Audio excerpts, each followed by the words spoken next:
Oh, you guys are all off on the hat guesses.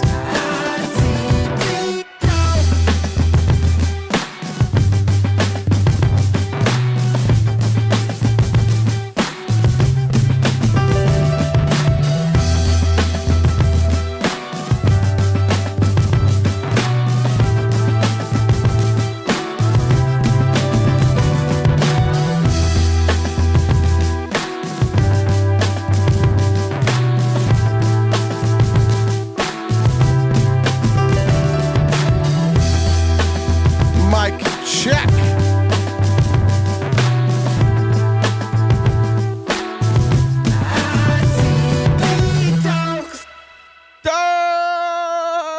Thursday. Happy Thursday, everybody. What a Thursday.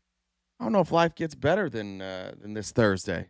Does life get any better? Everything's going great. Nothing weird's going on in this world. I got a new chair today with lumbar support. That's right. It's not gray. I got to tell you, the problem is the lighting in my room changes every day.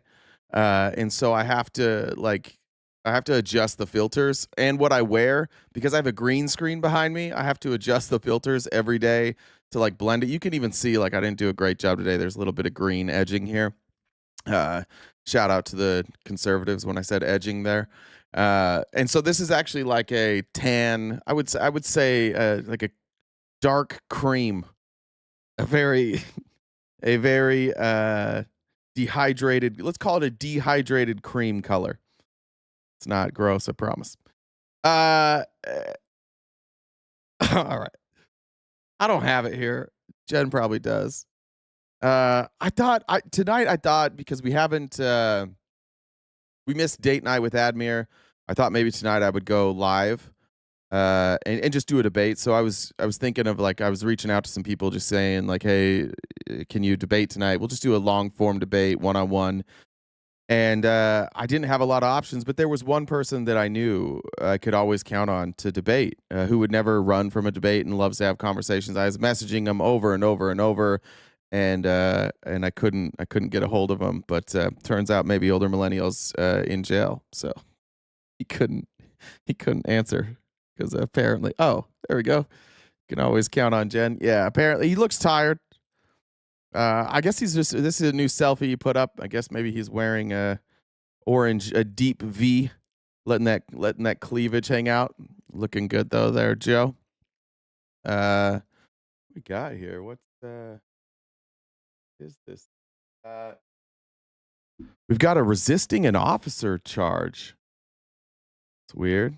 DUI. I think this was I think we had a problem with our paying our bonds, I think is what happened there. But anyways, if any of you guys, if any of you see Joe or hear from Joe, let him know we're thinking about that dumb motherfucker. Bro, he has all this money. He's always bragging about how much money he has. How come he can't ever pay his fines? He doesn't ever. He violates his probation. He doesn't pay his fines.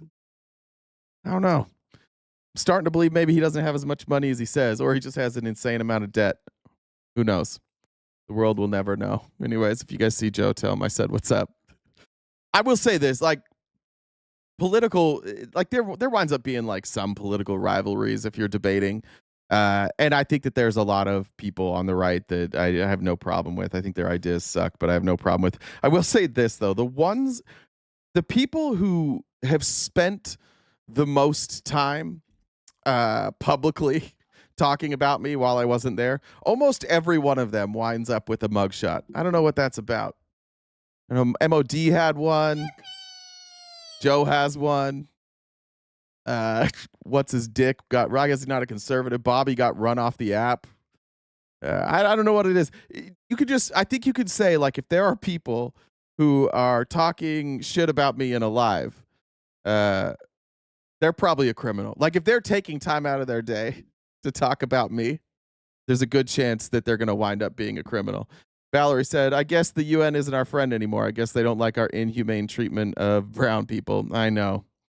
Why? What's their problem? What's the UN's problem? Hands up, Jay. Did the UN do something new this morning? I've been watching clips all morning. Do we have some breaking news? What did the UN do? I may not know about this. Oh, Jesus. Pete Hegseth. Okay, I missed this part. What the fuck? What did Pete Hegseth say? One from the, how about this one? This is a new one from the UN, the United Nations. No friend of the United States, or certainly Israel often. How about this one? This is a new. God damn, he's dumb. The UN, they're no friends. When have we ever worked with a friendly, had a friendly relationship with the UN? Fucking always. How about always? UN Charter's Declaration of Hope and the Foundation of International. Is there anything I'm missing here? We're just talking about what Hegseth said? Okay. He's lost his fucking mind. We're gonna cover a lot of Pete Hegseth today. Today, if you're a MAGA folk, you're not gonna like today.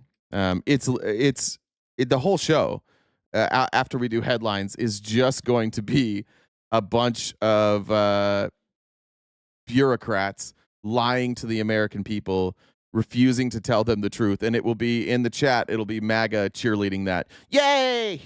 No transparency. No transparency. Let me pull up. I forgot to pull up the payment apps and get in the VC with Jen. Jen, can we check this? I got new headphones finally. Can we just check to make sure your audio's working? We don't run into that later. Exactly what I thought. Can't hear Jen. Give me 1 second. I should have known. Is it here? Output. Boom. All right, Jen, how about now? Here we know. Oh, wonderful. You sound so happy this morning. Want to do your announcements while you're here? Sure.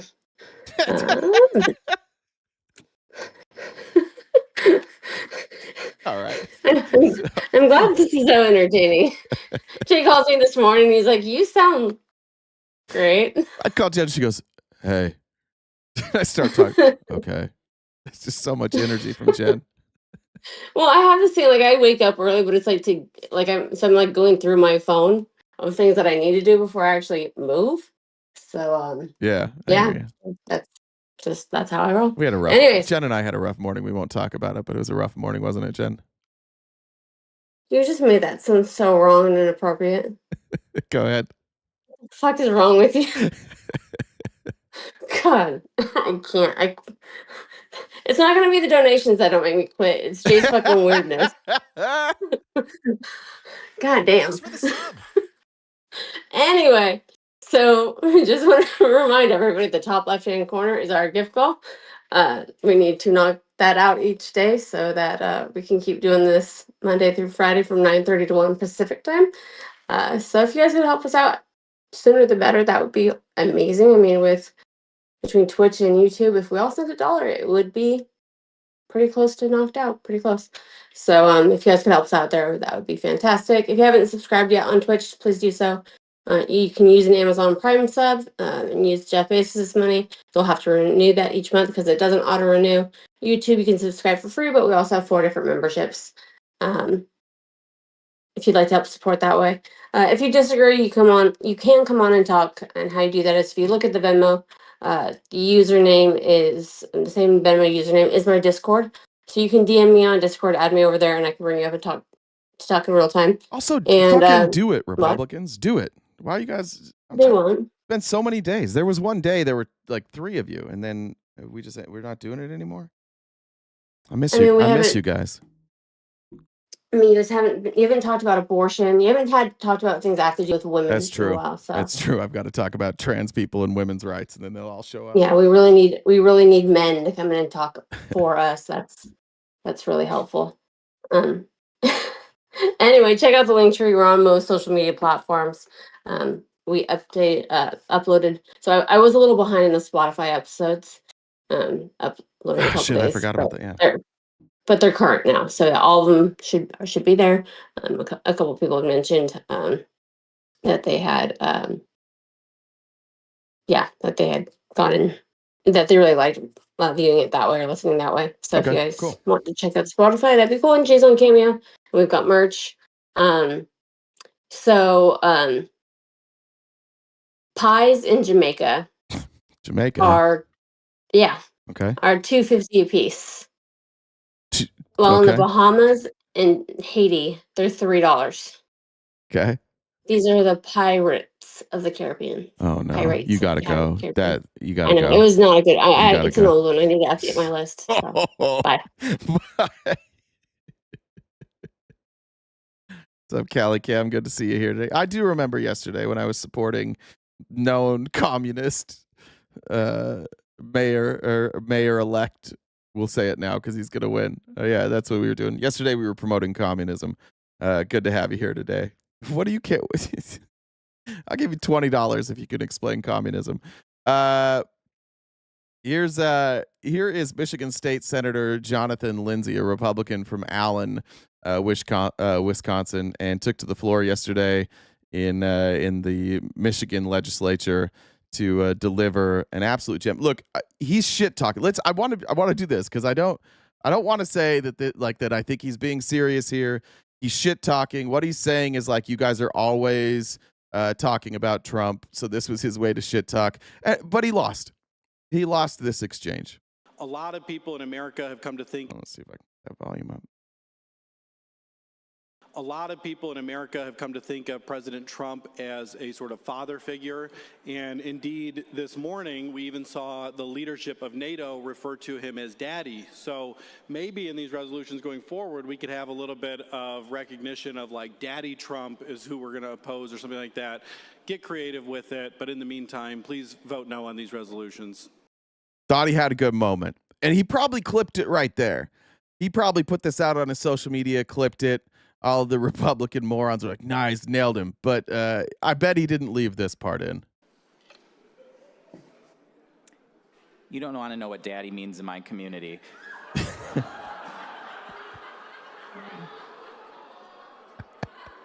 A lot. For anybody who's wondering, yes, that community he's speaking about is the gay community. That's Senate President pro tempore Jeremy Moss, who is openly gay. He wins. He wins. They both took a shot. Democrats came out on top. Here you go, Callie Cam. Let's talk about Mom Donnie here. This was his first interview after he won. And I think that he touches on something really important here. I'm not going to cover Mom Donnie a ton. I don't think going forward unless something comes up. But the reason we covered him yesterday and the reason I wanted to cover this is just because Democrats do this thing all the fucking time where they find something that works and they're like, that was cool. Let's go back to the shit that never fucking works. And I think that we need to remember that the reason this works is because the only real opposition that you guys, that you on the right have been able to come up with against Mom Donnie is, oh, he's a socialist, he's a commie, Sharia law. Like, that's how bad your arguments are. You're just like going to a hypothetical world. The whole Charlie Kirk is just out here just doing racism. Benny Johnson just out here doing racism. My timeline is filled with like 9/11 clips. And they're also, because it's like, it's right wingers, it also has like this anti-Semitic tilt to it where it's like Mom Donnie is the reason for 9/11, and then like the Republicans are just arguing with each other in the chat, like, no, it was actually the Jews. And they're like, no, it wasn't. It was all Muslims. No, it's the Jews. The Jews are the problem. No, the Muslims are the problem. So now there's like this civil war of like morality in the MAGA movement where this guy wins a primary because he had the audacity to say maybe we ought to have free public transportation, and maybe we could have government-run grocery stores to keep prices low. And because they didn't have a response to any of that, they're just all now doing racism together, and they're like trying to out-racist each other. That's the response from the GOP. You see it here. All they can say is commie, socialist, Muslim. Yeah, we know. We know he's a democratic socialist. We know he's a Muslim. We knew all that. The people of New York knew that too. And they voted him in for the Democrats voted him as their nominee by a pretty large margin. So free Palestine, that's right. I appreciate that's here, free Palestine. In here we don't, I agree with you, but let's not spam the chat with the same thing over and over and over again, please. But I love that. We are a free Palestine live here. We talk about it regularly. In India, it's making waves, and I hadn't seen this clip before. I'm sure a lot of you have. This was from a question he was asked during the campaign about if Modi, the president of India, if he came to New York, if Mamdani would meet with him? President Narendra Modi, and this will go to you first. Come on. Lander of India. I was supposed to get Netanyahu, and he was supposed to get Modi. Didn't you even get the memo? You all get all of them. So Modi is holding a rally in Madison Square Garden. He wants to hold a joint press conference with you afterwards, reaffirming the strong bond between India and New York. Do you agree to the event? No. All right, Mr. Stringer. No. And Mr. Mamdani. No, and I just want to say something here, which is that my father, his family comes from Gujarat in India, and his family is Muslim, I'm Muslim. And Narendra Modi helped to orchestrate what was a mass slaughter of Muslims in Gujarat to the extent that we don't even believe there are Gujarati Muslims anymore. And when I tell someone that I am, it's a shock to them that is even the case. And this is someone who we should view in the same manner that we do Benjamin Netanyahu. This is a war criminal. And speaking... That's consistency, right?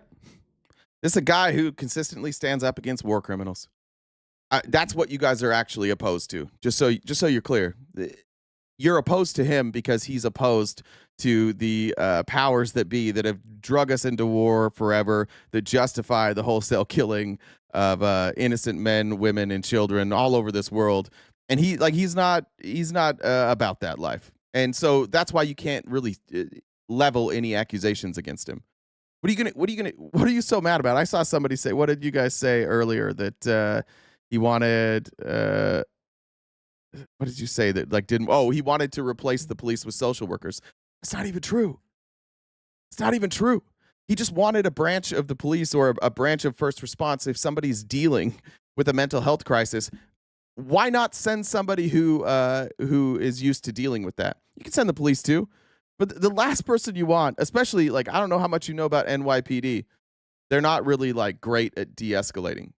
They tend to escalate situations, and then you wind up losing people either to prison or they lose their life because they're going through a mental health crisis. So it's about humanity. You guys mock him all day long about humanity. I don't think that's gonna work for you. He wants to help poor people get to their job. Oh no. He wants groceries to be more affordable, and it's been proven that actually works, and it's been proven in Republican states. Oh, no. He's going to increase taxes by 1%. Oh, no.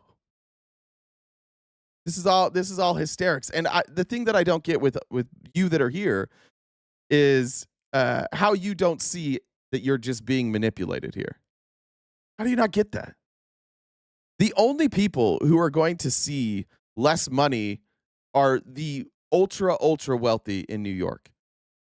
And they can't really go anywhere anyways. But they're just going to pay a little bit more. And so somehow they've convinced you that it's not about that. It's not about money. This is really about America. This is really about socialism. It's really about communism. It's really about Sharia law.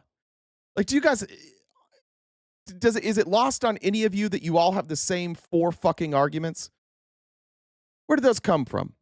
Where did those 4 fucking arguments come from? How do you all have the same 4 arguments? How come none of you have anything new to say? We've all seen it. It's been proven that communism doesn't work. That commie wants to increase hate crime prevention budget by 800%. You all say the same thing. He's not a communist, dipshit. I don't understand you guys. He's a democratic socialist. How come you have to straw man who he is in order to make your argument? Why do you think that is? It's because you've been they use fear to control you, and then you try and use that same fear to control us or to scare other people into thinking that this person is scary. He's not scary. Not a scary guy. Let me change the lights here real quick. Go. I don't know what you guys are so afraid of. He's going to make things slightly more affordable. He's not the only one that's freaking out. Business leaders are. I showed you guys CNBC yesterday. But here they are today. What's this guy? I forget this guy's name. It'll be on here. I forget his name. He's the Republican. What's this dude's name? Anybody remember? I should have written that down.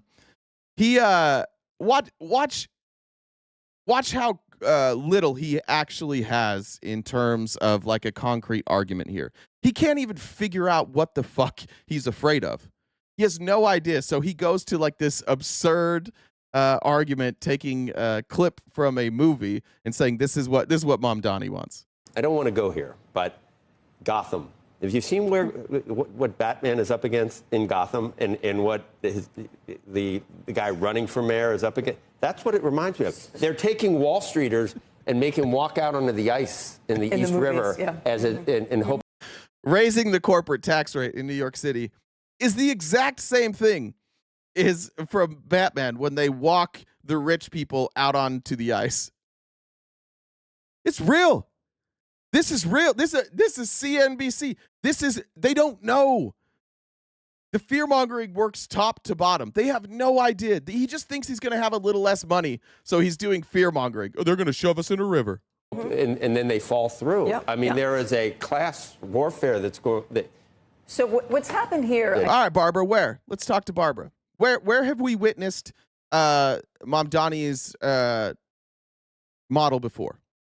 Where's the Republicans? All of you jump in. JenDub1, JENNDUBB1 on Discord. Jump on there. Let's have a discussion about it.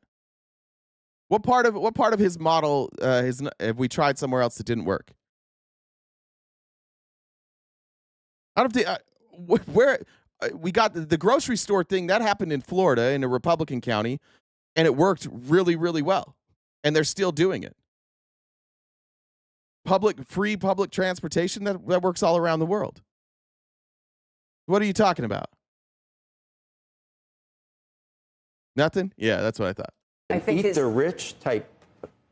There's a division within the now here's the part where he gets stuck. So he's done the movie thing now, and now he's going to explain what he needs to be afraid of. And he can't even come up with what he's afraid of. He has no idea. It's all fear-mongering. It's all the same shit. New York's going to be a hellhole. It's going to be bad. All the business people are going to leave. No, they're not. 6 months from now, or 6 months after he's married, you won't see. Where are they going to go? Where are you going to go if you're a New York City businessman, businesswoman, business person? Where are you going to go? You need New York. You have that money because you're in. What are you going to do? Go to Omaha? Yeah, we're going to Omaha now. It's going to work out. New York's a great place to live. Nobody wants to fucking live in Des Moines. No offense. People from New York don't want to live in Des Moines. I like Des Moines. Des Moines is fine. You think they're going to go from like their city lifestyle and move to Bloomington, Indiana? No. They're going to stay right there, and they're going to pay a little more in taxes, and that's it. That's all that's going to happen. So what's happened here, I think, is the rich type. There's a division within the Democratic Party in New York City and New York. The eat the rich type. That's it. That's what he had. State, and it's emblematic of the division that we see nationally. How far left does the Democratic Party want to go? We had Kathy Wild sitting in the chair you were in yesterday, and she said the business community is terrified. Oh, no. I mean, describing it almost as a panic attack. And so the question is, what happens next? And what do you think the business community does? What does a former mayor of Bloomberg do with his money? He's, of course, been supporting somebody like an Andrew Cuomo. I don't think you have to look past money here. Okay. I mean, the Cuomo PAC raised something like $25 million. He lost in the first round. His ascension. By the way, the corporate tax rate is 7.25% currently in New York. The proposal is that the top corporate tax rate would go to 11%. That's Armageddon? 3.5%? They can't. How will they survive with a 3.5% increase in their taxes? How could they possibly pay 11%? By the way, they're getting a tax cut through Trump. It's probably going to offset. It's probably going to be if we're dropping 6% from Trump, they're raising it 3.5% from Mom Donnie. So they're gonna make, or they're gonna keep 1.5% more of their money, and then they're gonna leave the city for that. Like they're gonna pay less in taxes overall than they were paying before, and they're gonna run. They're gonna flee the city.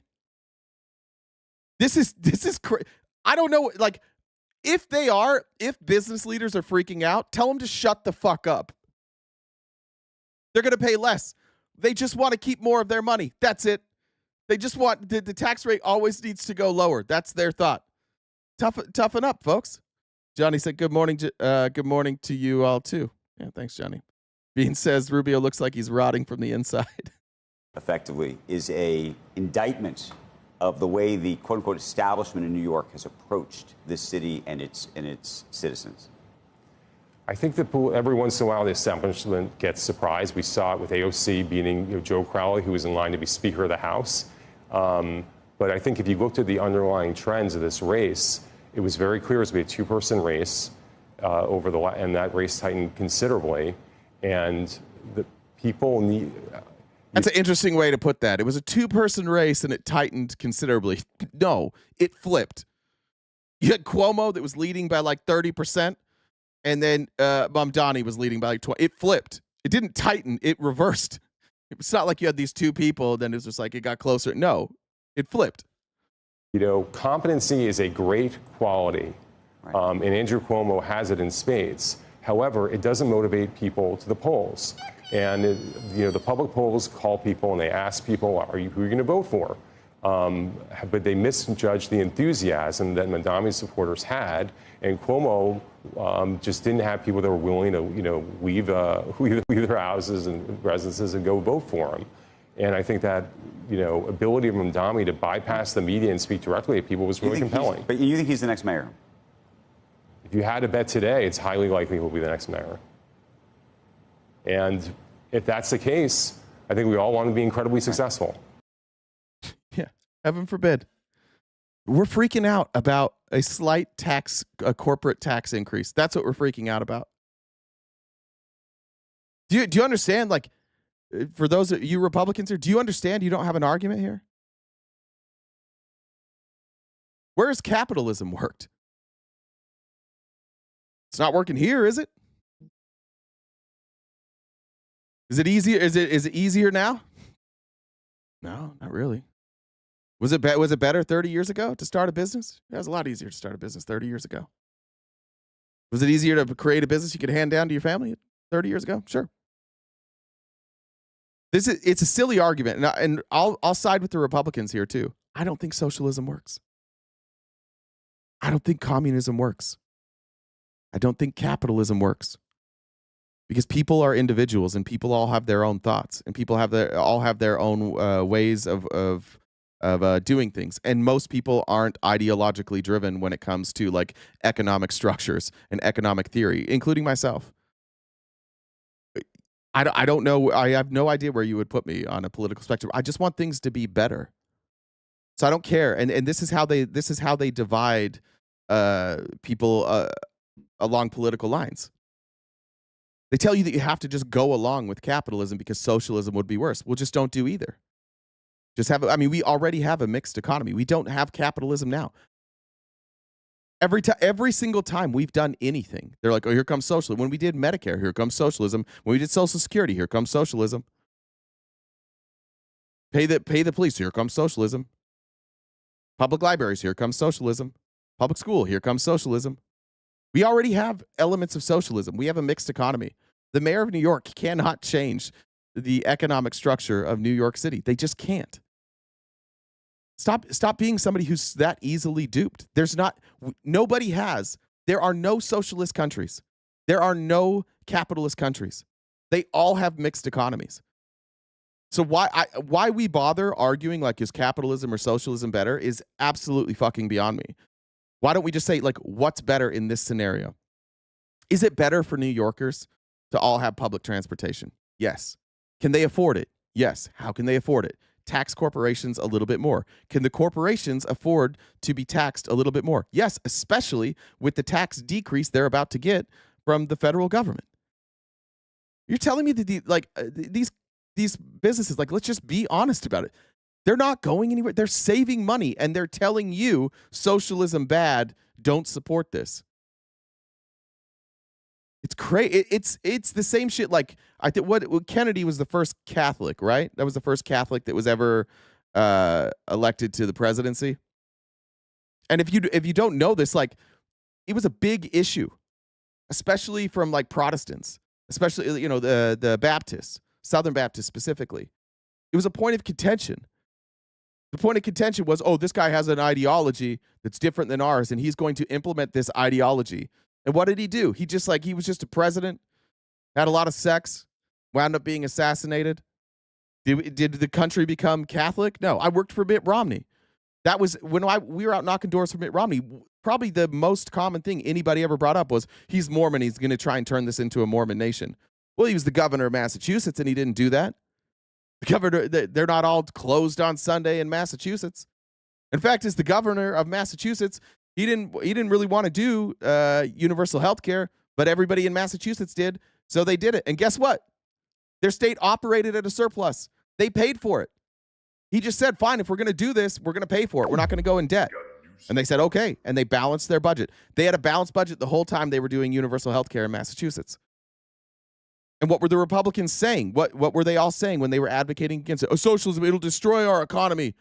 Once you start, it's a slippery slope. Once you go down this road. No, we never. Everything they've ever warned, Obamacare, this is socialism. What happened? Where'd the socialism go? Joe Biden's a socialist. Oh, yeah? Where'd that go? We were socialists for 4 years under Joe Biden?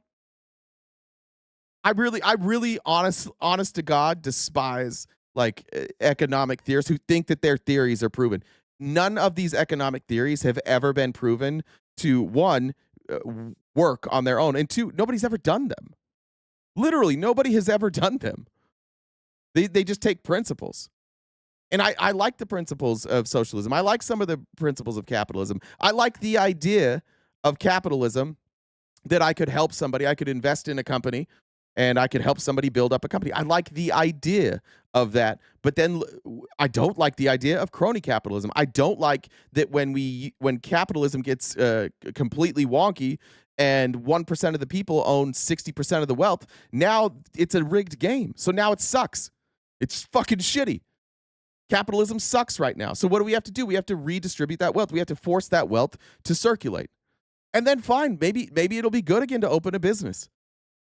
But the problem with this idea of like socialism versus capitalism is that we get stuck. And we all get stuck arguing like shitty things or having to defend shitty things. Capitalists in this country, conservatives, you guys have to defend monopolies. You have to defend banks stealing from people. You have to defend predatory lenders. You have to defend vulture capitalists who just buy companies and gut them, strip out all their resources, pocket those resources, and then bury the company while everybody loses their job. You have to defend that. Meanwhile, like if you say you're a communist, you're going to have to now go defend like Mao. It's stupid. It's so stupid that we get divided on these types of lines. Just do the right thing. Data is there. It's available.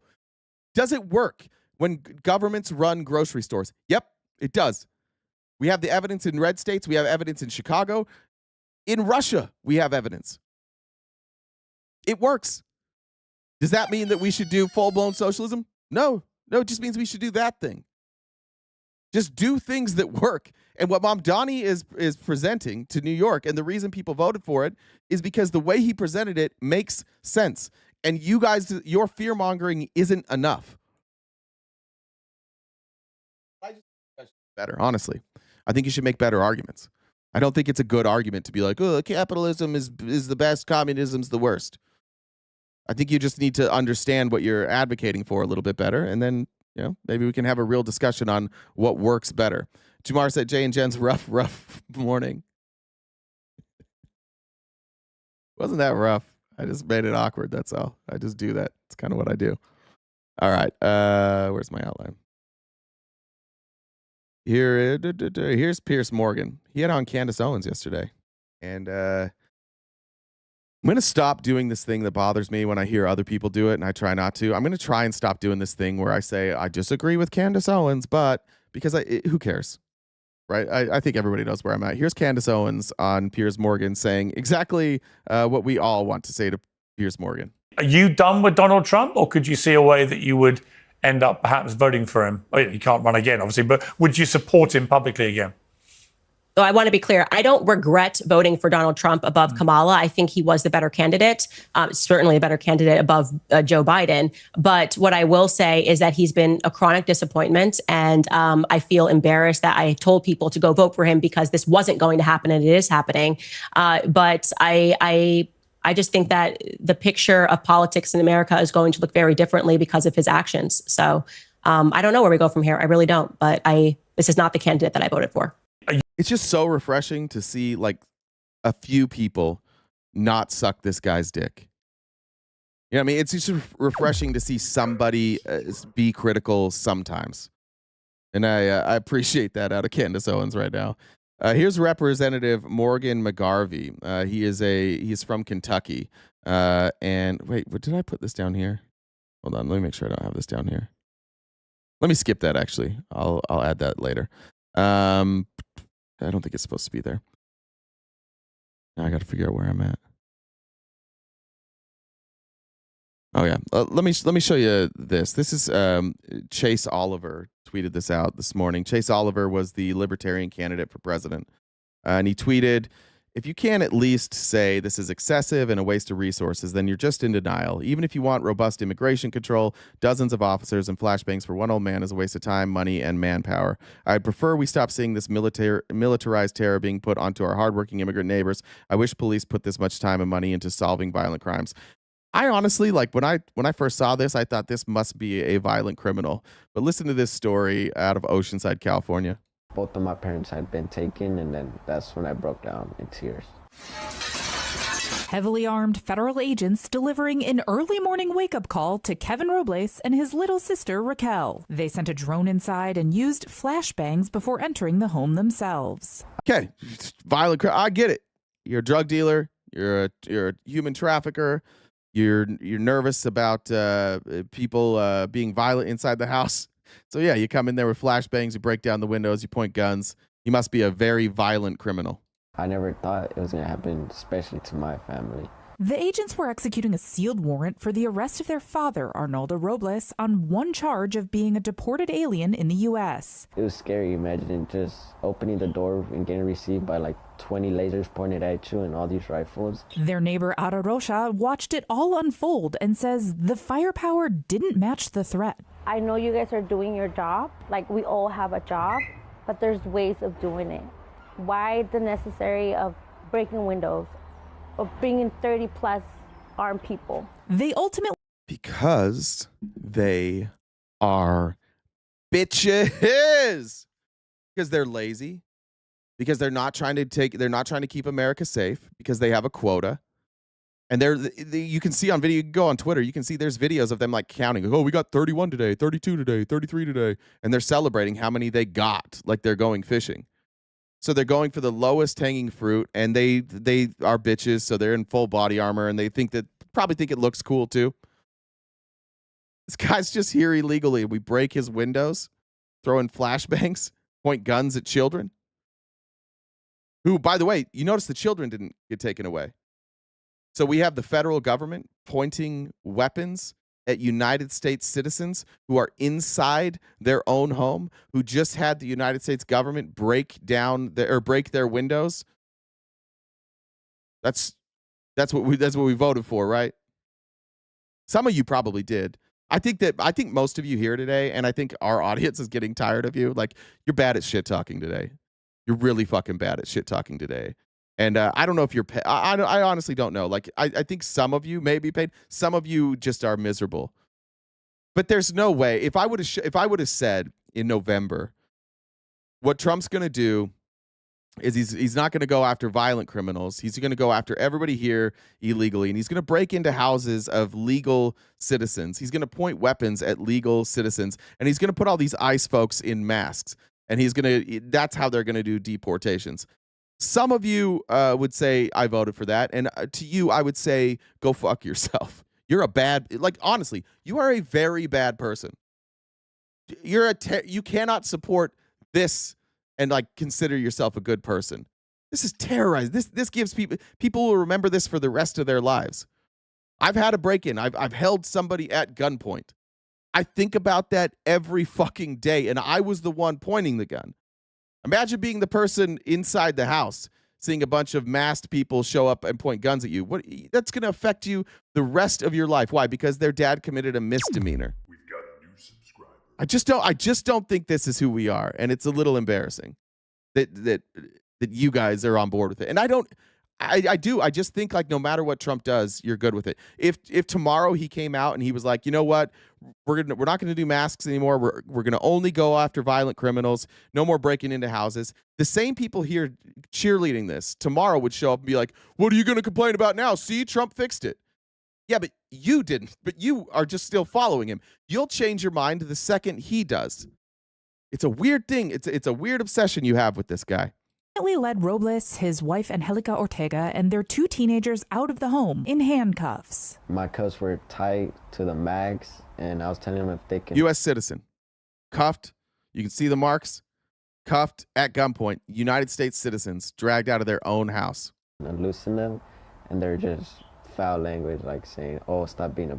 You can handle this. Court records show Arnoldo Robles was convicted of a DUI in 2023 and was on probation. Kevin and Raquel, both U.S. citizens, were eventually released. Robles remains in federal custody, and Ortega is now in deportation proceedings. They said they only came to get one person, but ended up taking both of them. How is there a way where I can get in contact with my dad?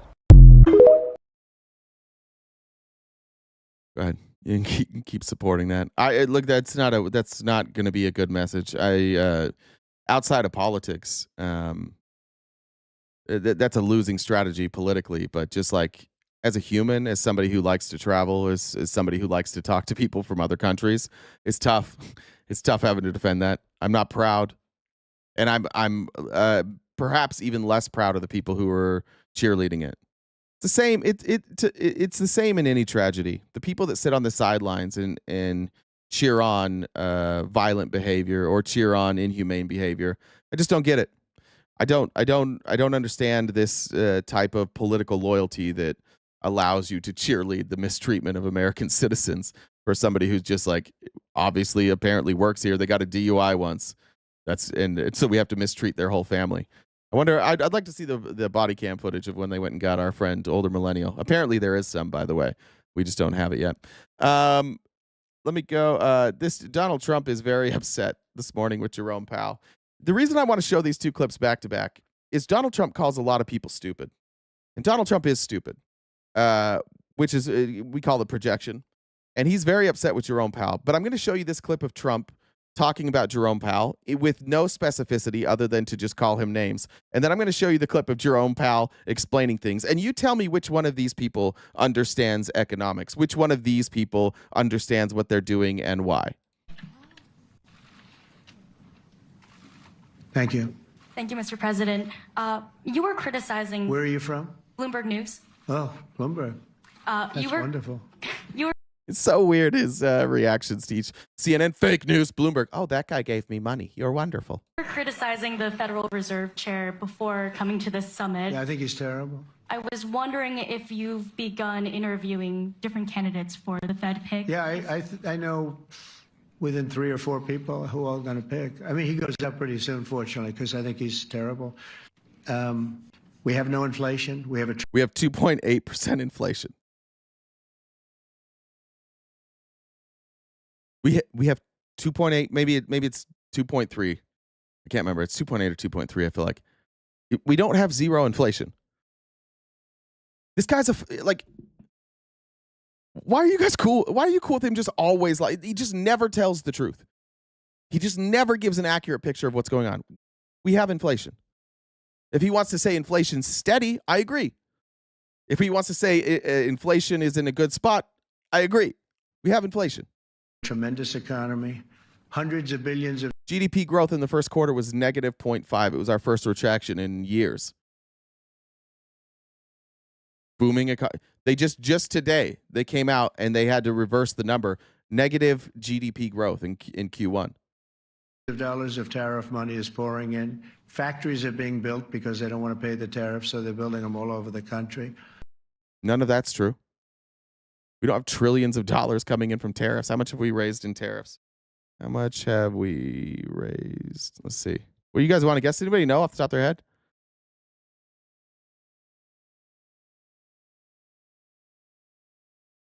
Let's see. Do we have a number even?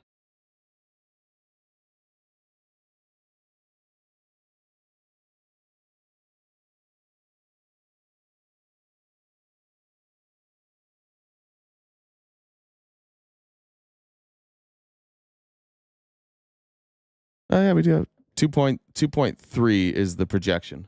All right, so he's right on that we're one. close to $15 trillion. I told you 5.1 trillion from the Middle East alone, but of investment money coming in. There's never been anything like that in the history of our country.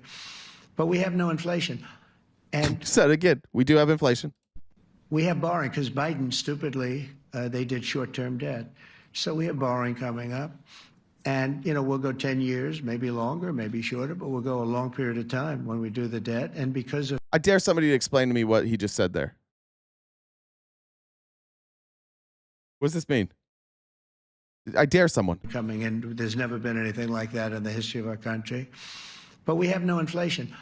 And we have borrowing because Biden, stupidly, they did short-term debt. We've been borrowing forever. Trump is responsible for more debt than Biden. So we have borrowing coming up. And, you know, we'll go 10 years, maybe longer, maybe shorter, but we'll go a long period of time when we do the debt. And because... What does that mean? We'll go 10 years, maybe longer, maybe shorter, but we'll go a long time when we do the debt.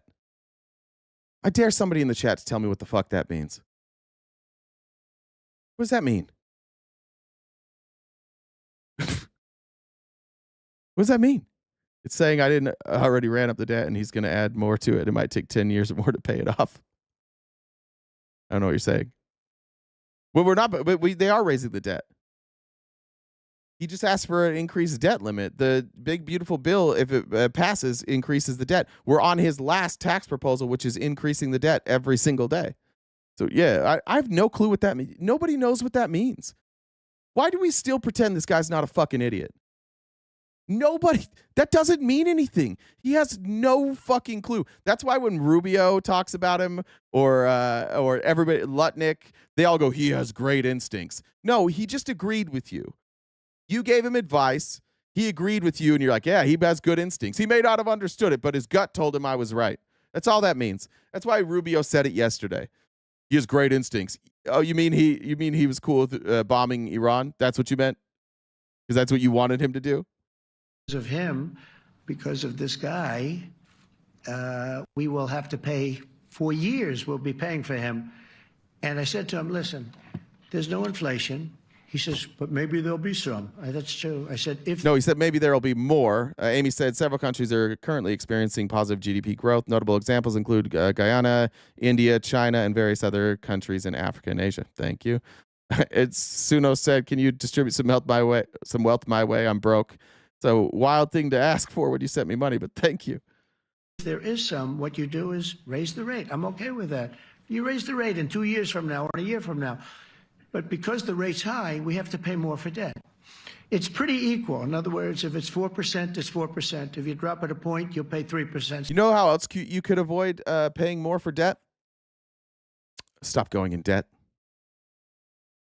Don't push out. Don't give us the big, beautiful bill. The reason that he's so desperate for the rates to drop is because of the big, beautiful bill, and because we have to raise the debt limit, we're going to have to try and sell treasury bonds. And people are more likely to buy our debt if the rate is lower.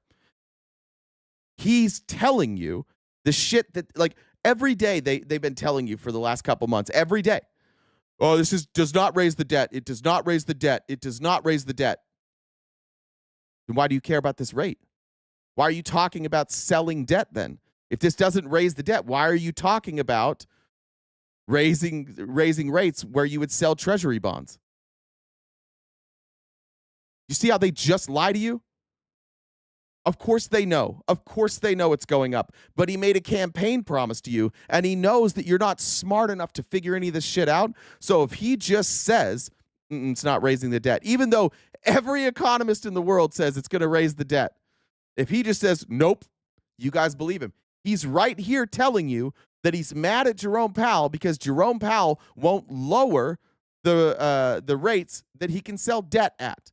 Because he needs to sell debt. The country needs to sell debt. It can't be both. He's lying to you. So it's fairly equal, not necessarily, but fairly equal. So we're going to end up paying maybe 2 points or 3 points more. 3 points would be about $900 billion a year because of this very average mentally person. He's an average mentally person. That's so stupid. He's a very average mentally person. What does that mean? Nobody speaks like that. This guy's a fucking moron. How are we still arguing whether or not he knows what the fuck he's talking about? And you'll see Jerome Powell explain all of this, and you'll understand it because Jerome Powell's not a fucking moron. I'd say low in terms of what he does. Low. Low IQ for what he does, okay? Wait, so instead of paying $900 billion, we don't want to pay 900 just because he doesn't want to lower the rate. I said, if there's inflation in 2 years or 3 years or 1 year from now, you raise... Scott, you don't know what you're talking about either. He's not selling the debt. The debt that we currently have, Scott, that's already been sold. And we pay a return. And the return that we pay is based on the interest rate that the Fed set at that time. This is new debt. New. You can't sell old debt. That debt wouldn't exist if we hadn't already sold it, right? We're talking about new debt, Scott. Just listen. I know your knee-jerk reaction, Republicans, is to defend this guy. I know that it is. But if you don't know what you're talking about, just listen. Try and learn something new today. Don't start every day deciding like, I'm going to support Donald Trump until the day that I die, because you're falling behind. People like Candace Owens are figuring it out. The rest of the world is figuring this out. Don't be the last one on the Trump train, because that shit's going off the rails and you're going to look like a fucking idiot. And at this point right now, what you just did is because you don't understand what he's talking about. You wrote down a defense. Yeah, he's tried to sell off that $36 trillion in debt. No, he's not. You don't know what you're watching. Stop being so loyal to a man that you don't know and just listen. Is he making sense? Is he selling debt? Get rid of that thing where you like knee jerk have to defend him. Raise the rate. You take care of the inflation, among other things. But he's probably a very political guy, I guess. I don't know. I think he's a very stupid person, actually. All right, one more. Let's go. How about you? Go ahead. She looks so happy. And like, I don't know if you guys, you understand, and maybe you don't understand. If Jerome Powell lowers the bond or the rate, we still have to pay whatever interest rate we were paying previously on old debt. It's not like if he takes that rate to zero, it's not like we pay 0% on all the old bonds. These are for only new bonds. Say it with me. Everybody, look me in the eye. Only new debt. That's all we're talking about here is new debt. Stop talking about Joe Biden. Stop talking about 36 trillion. We're only talking about new debt here, folks. Like, it's crazy. You don't know what you're talking about and you still defend him because you just have to. You just have to. This is only new debt. Here's Jerome Powell to explain it to you. And you tell me, like, Trump is so goddamn dumb that I'm concerned that he's making the choice for who's going to replace Jerome Powell. And for the record, Jerome Powell's a pretty smart person. And Jerome Powell's job is to make sure that we don't overextend ourselves, which is hard to do with this Congress. He takes the mess that Congress hands him, and then he's like, fuck, I guess I have to take what you guys are going to spend. I have to project that against like future revenues, and I have to decide where we're going to be financially. That's his only job. He's not a political person. He stayed in. He was there with Trump the first time. He was there with Biden. He's there with Trump now. It's just that Trump is the only president ever who has claimed that the Treasury Secretary is hyper partisan and doing things just to hurt him, because that's what Trump does. When Trump gets bad news, he just blames somebody else and he says, "Oh, I only get bad news because they hate me." But that's not the case here. Here's Jerome Powell explaining it. If you just look at the basic data and don't look at the forecast, you would say that we would have continued cutting. The difference, of course, is he did do shit under Biden's administration. What the fuck are you talking about? He did this. He did this exact thing under Biden. Do you not know that he did this? See, you guys are so fucking hyper partisan. The rates went up and down. They always go up and down, and it's based on future projections. This was the guy. He did this. You just don't know. Because, you know, you don't talk about this. You only ever know about this when Trump starts complaining that he wants to spend more money, and the bank is like, "Hey, dude, your spending's out of control. If we're going to lend you more money, it's going to be at a higher rate." Same way if you have $300,000 in credit card debt, and maybe you're paying it every month, but you go in to get a car loan, they're going to be like, "Yeah, dude, your credit's a little shot. We're going to give you 12%. But wait a minute. I've been paying it every month. Yeah, but now it's more risky. If you got $100,000 in debt, it's less risky. If you have $50,000 in debt, it's less risky. That's his job. If you see, for the Treasury Secretary right now, here's what you're seeing. You're seeing negative 0.5 GDP growth in quarter one. And quarter two, quarter three, quarter four, and going forward, he doesn't even know. It's almost impossible to project it because Trump hasn't finalized any trade deals at all. We have 0 trade deals, just so we're clear, of these new trade deals. We have no idea what the tariff situation is going to be. So what he's actually telling you guys is, I don't have enough information to change this rate. We're going to leave it steady. And even then, that's not great. I wish I had more information, because even leaving it steady, maybe I should raise it, maybe I should lower it. I don't know. I don't even have enough information because you guys haven't finalized any fucking trade deals yet. At this time, all forecasters are expecting pretty soon that some significant inflation will show up from tariffs. Now, and we can't just ignore that. But we're not. We're just saying let's wait and see more. That's all we're doing. And if you will have noticed, a substantial majority of the committee has written down rate cuts in the remaining 4 meetings this year. So it's just a question of being prudent and careful. But at a time when the labor market is still strong, we don't see weakness in the labor market. If we did, that would change things. We're going to continue to adapt as the data adapt. But that is the difference between then and now. Then inflation was forecasted to continue to come down. Here it's forecasted to go up by all forecasters. So, and again, we're not overreacting to. Yeah, but instead of looking at those forecasters, Jerome Powell, what if you just listened to Trump instead? I know that all the economists say that inflation is projected to go up, but Trump said it just won't. So just do it anyways. That's the Republican argument right now. I know everybody who does this for a living says inflation will go up, but Trump says it won't. So we should listen to Trump and we should drop the rates. That we're just saying, hey, as long as the economy's strong, we can take a little bit of a pause here. And that's what we're doing. And again, continue to adapt as the data comes in. If we see data that suggests that inflation's not going to produce big increases, that would matter. And if we saw the labor market weakening, that would matter too. But we don't see those things. See the difference between when somebody knows what they're talking about and when somebody doesn't? No insults. You could understand what the fuck he was talking about. Wasn't trying to confuse people with new debt and old debt. There's a severe difference between those two. And it's Trump being magnificently stupid. I every day we have to do this with you guys every day. I cannot believe that most of my job is trying to convince people that an obvious moron is a fucking moron. Why do you think all these rich people are all around him all the time? How come none of these people were his friends and now suddenly they are? Why do you think that is? Why do you think you have a whole cabinet full of billionaires that never liked him before, but now they're here? Because they can manipulate him because he's dumb. He's just a dummy. So they're like, this is great. We can just get in here and we can convince him to do whatever we want. That's why he's got a cabinet full of billionaires. Let's see. Yeah. This is just weird.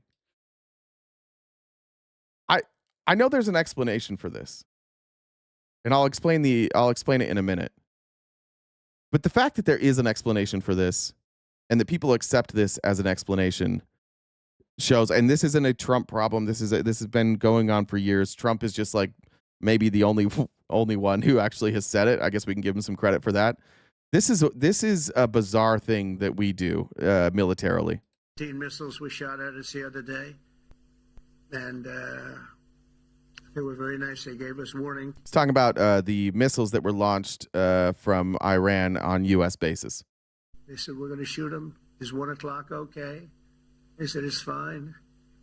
And everybody was emptied off the base. so they couldn't get hurt except for the gunners. They call them the gunners.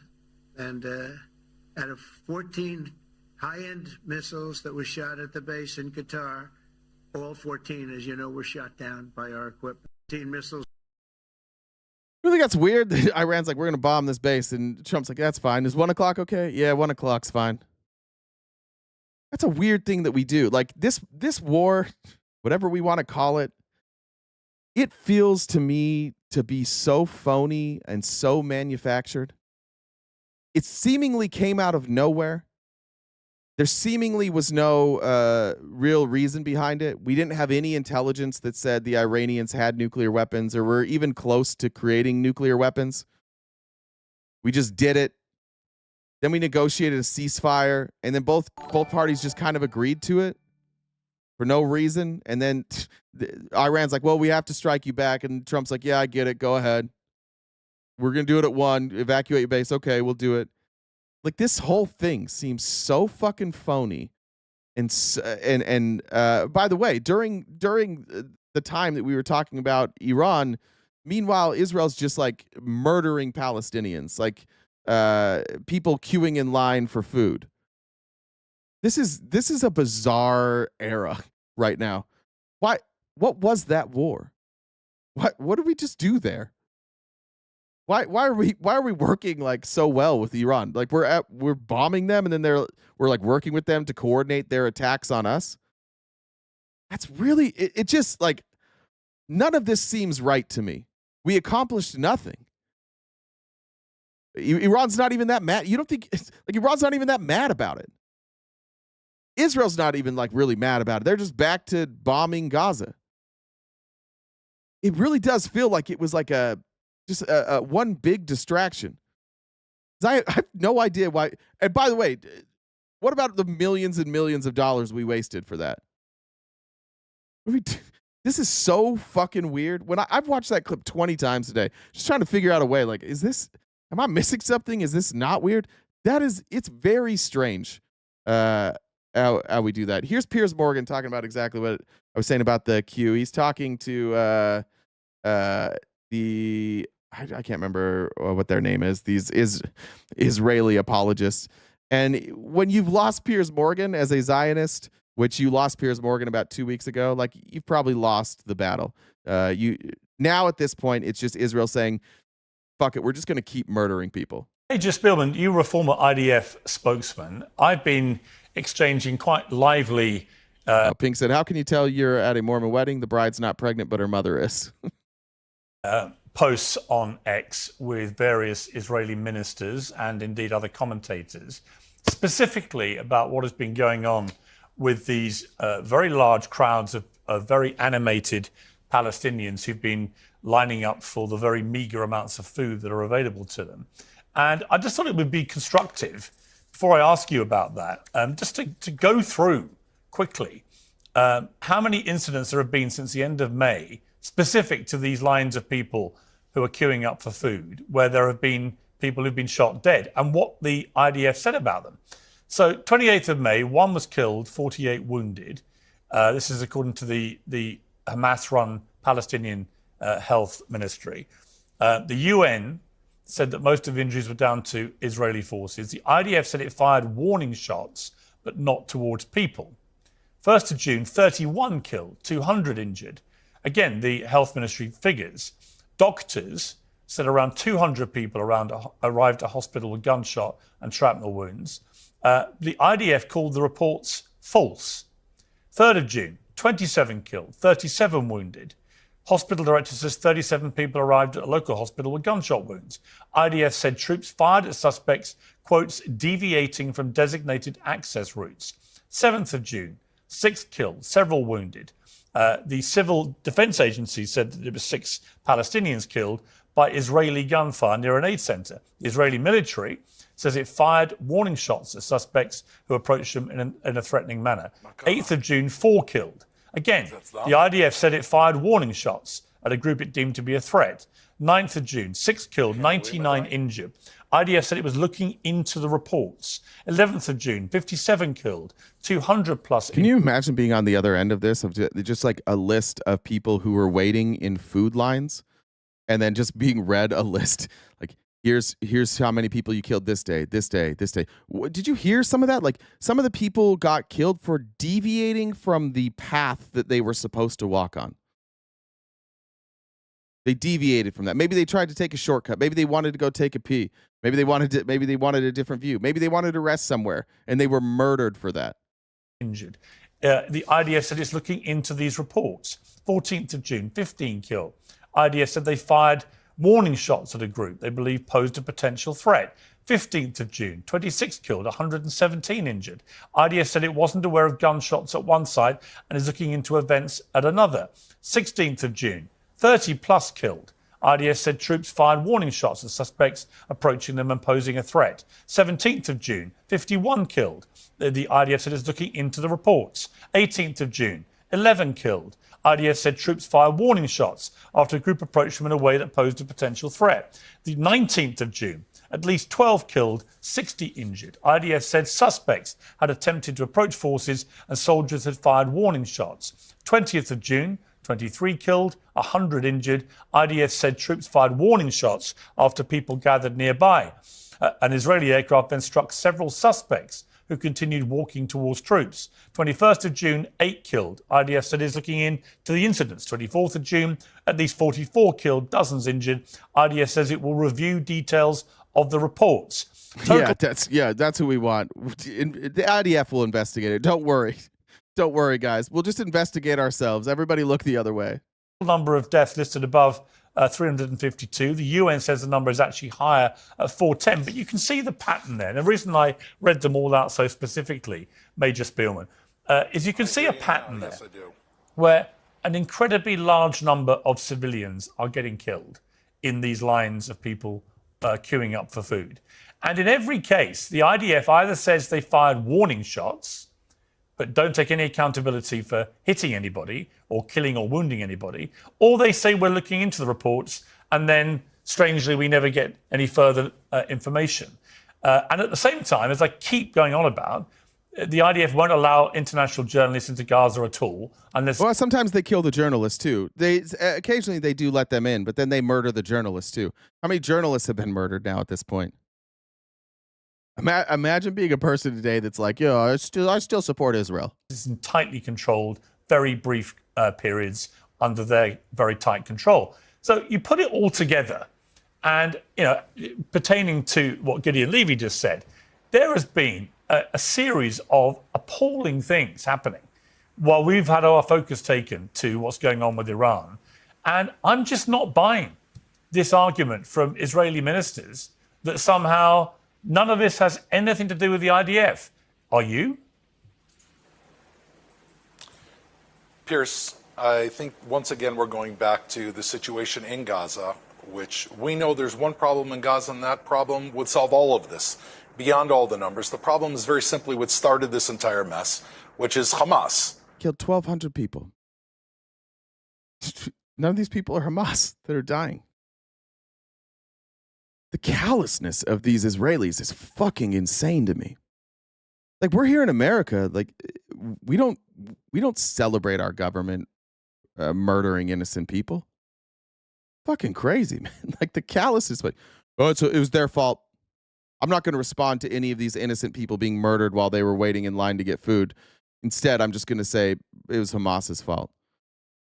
This is what conservatism is. This is what MAGA is. This is why MAGA and Israel get along so well, is because they are groups of people who never take accountability for any of their actions. And they justify every cruel thing they do, and they blame that cruelty on somebody else every fucking time.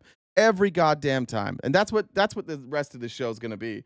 I am so goddamn tired of MAGA lying to your faces, lying to our faces, refusing to answer questions, blaming Joe Biden, blaming everything. They do nothing for you, and you still show up. You're in an abusive relationship. It's time we have a chat about that.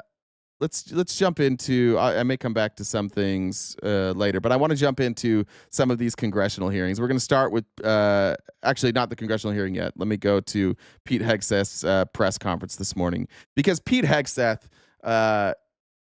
is the whiniest person I've ever seen in my life. I know people in the military. I know people that that have served in combat roles, that have served as pilots. I've mentioned before. I have a cousin who's a Black Hawk pilot. They never ask for any credit. They never ask for praise. And frankly, none of the people I know that served are interested in praise. They are a lot of times conditioned that that's just part of the job. You see it regularly. The thank you for your service, people, it makes them uncomfortable because to them, it's part of their job. They don't need praise all the time. They don't care. Like, they're there to do a job. They're there to take orders. It's not their job to necessarily determine whether or not those are good orders or bad orders. It's their job to take orders. And Pete Hegseth, rather than take accountability for his lack of communication, the leaks that are coming out of his department, his own intelligence saying that, I don't know if we were as successful as you think we were, Pete.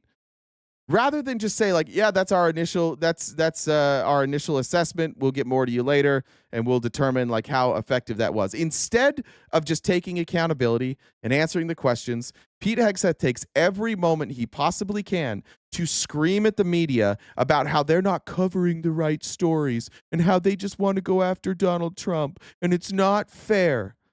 He's such a fucking whiner. Everything this guy does and everything the MAGA movement is about is entitled little bitches blaming every problem on everybody else and taking no accountability. If the assessment report is wrong, Pete, that's on you. Say, my intel people got it wrong, and I'm going to work with them. Just say that. But the report got out. 7 people from your Pentagon, from your intel team, 7 people confirmed the story to CNN. CNN has an obligation as a news outlet to report that. You can't get a story like that and not report it. That's your job. You shouldn't be mad at CNN.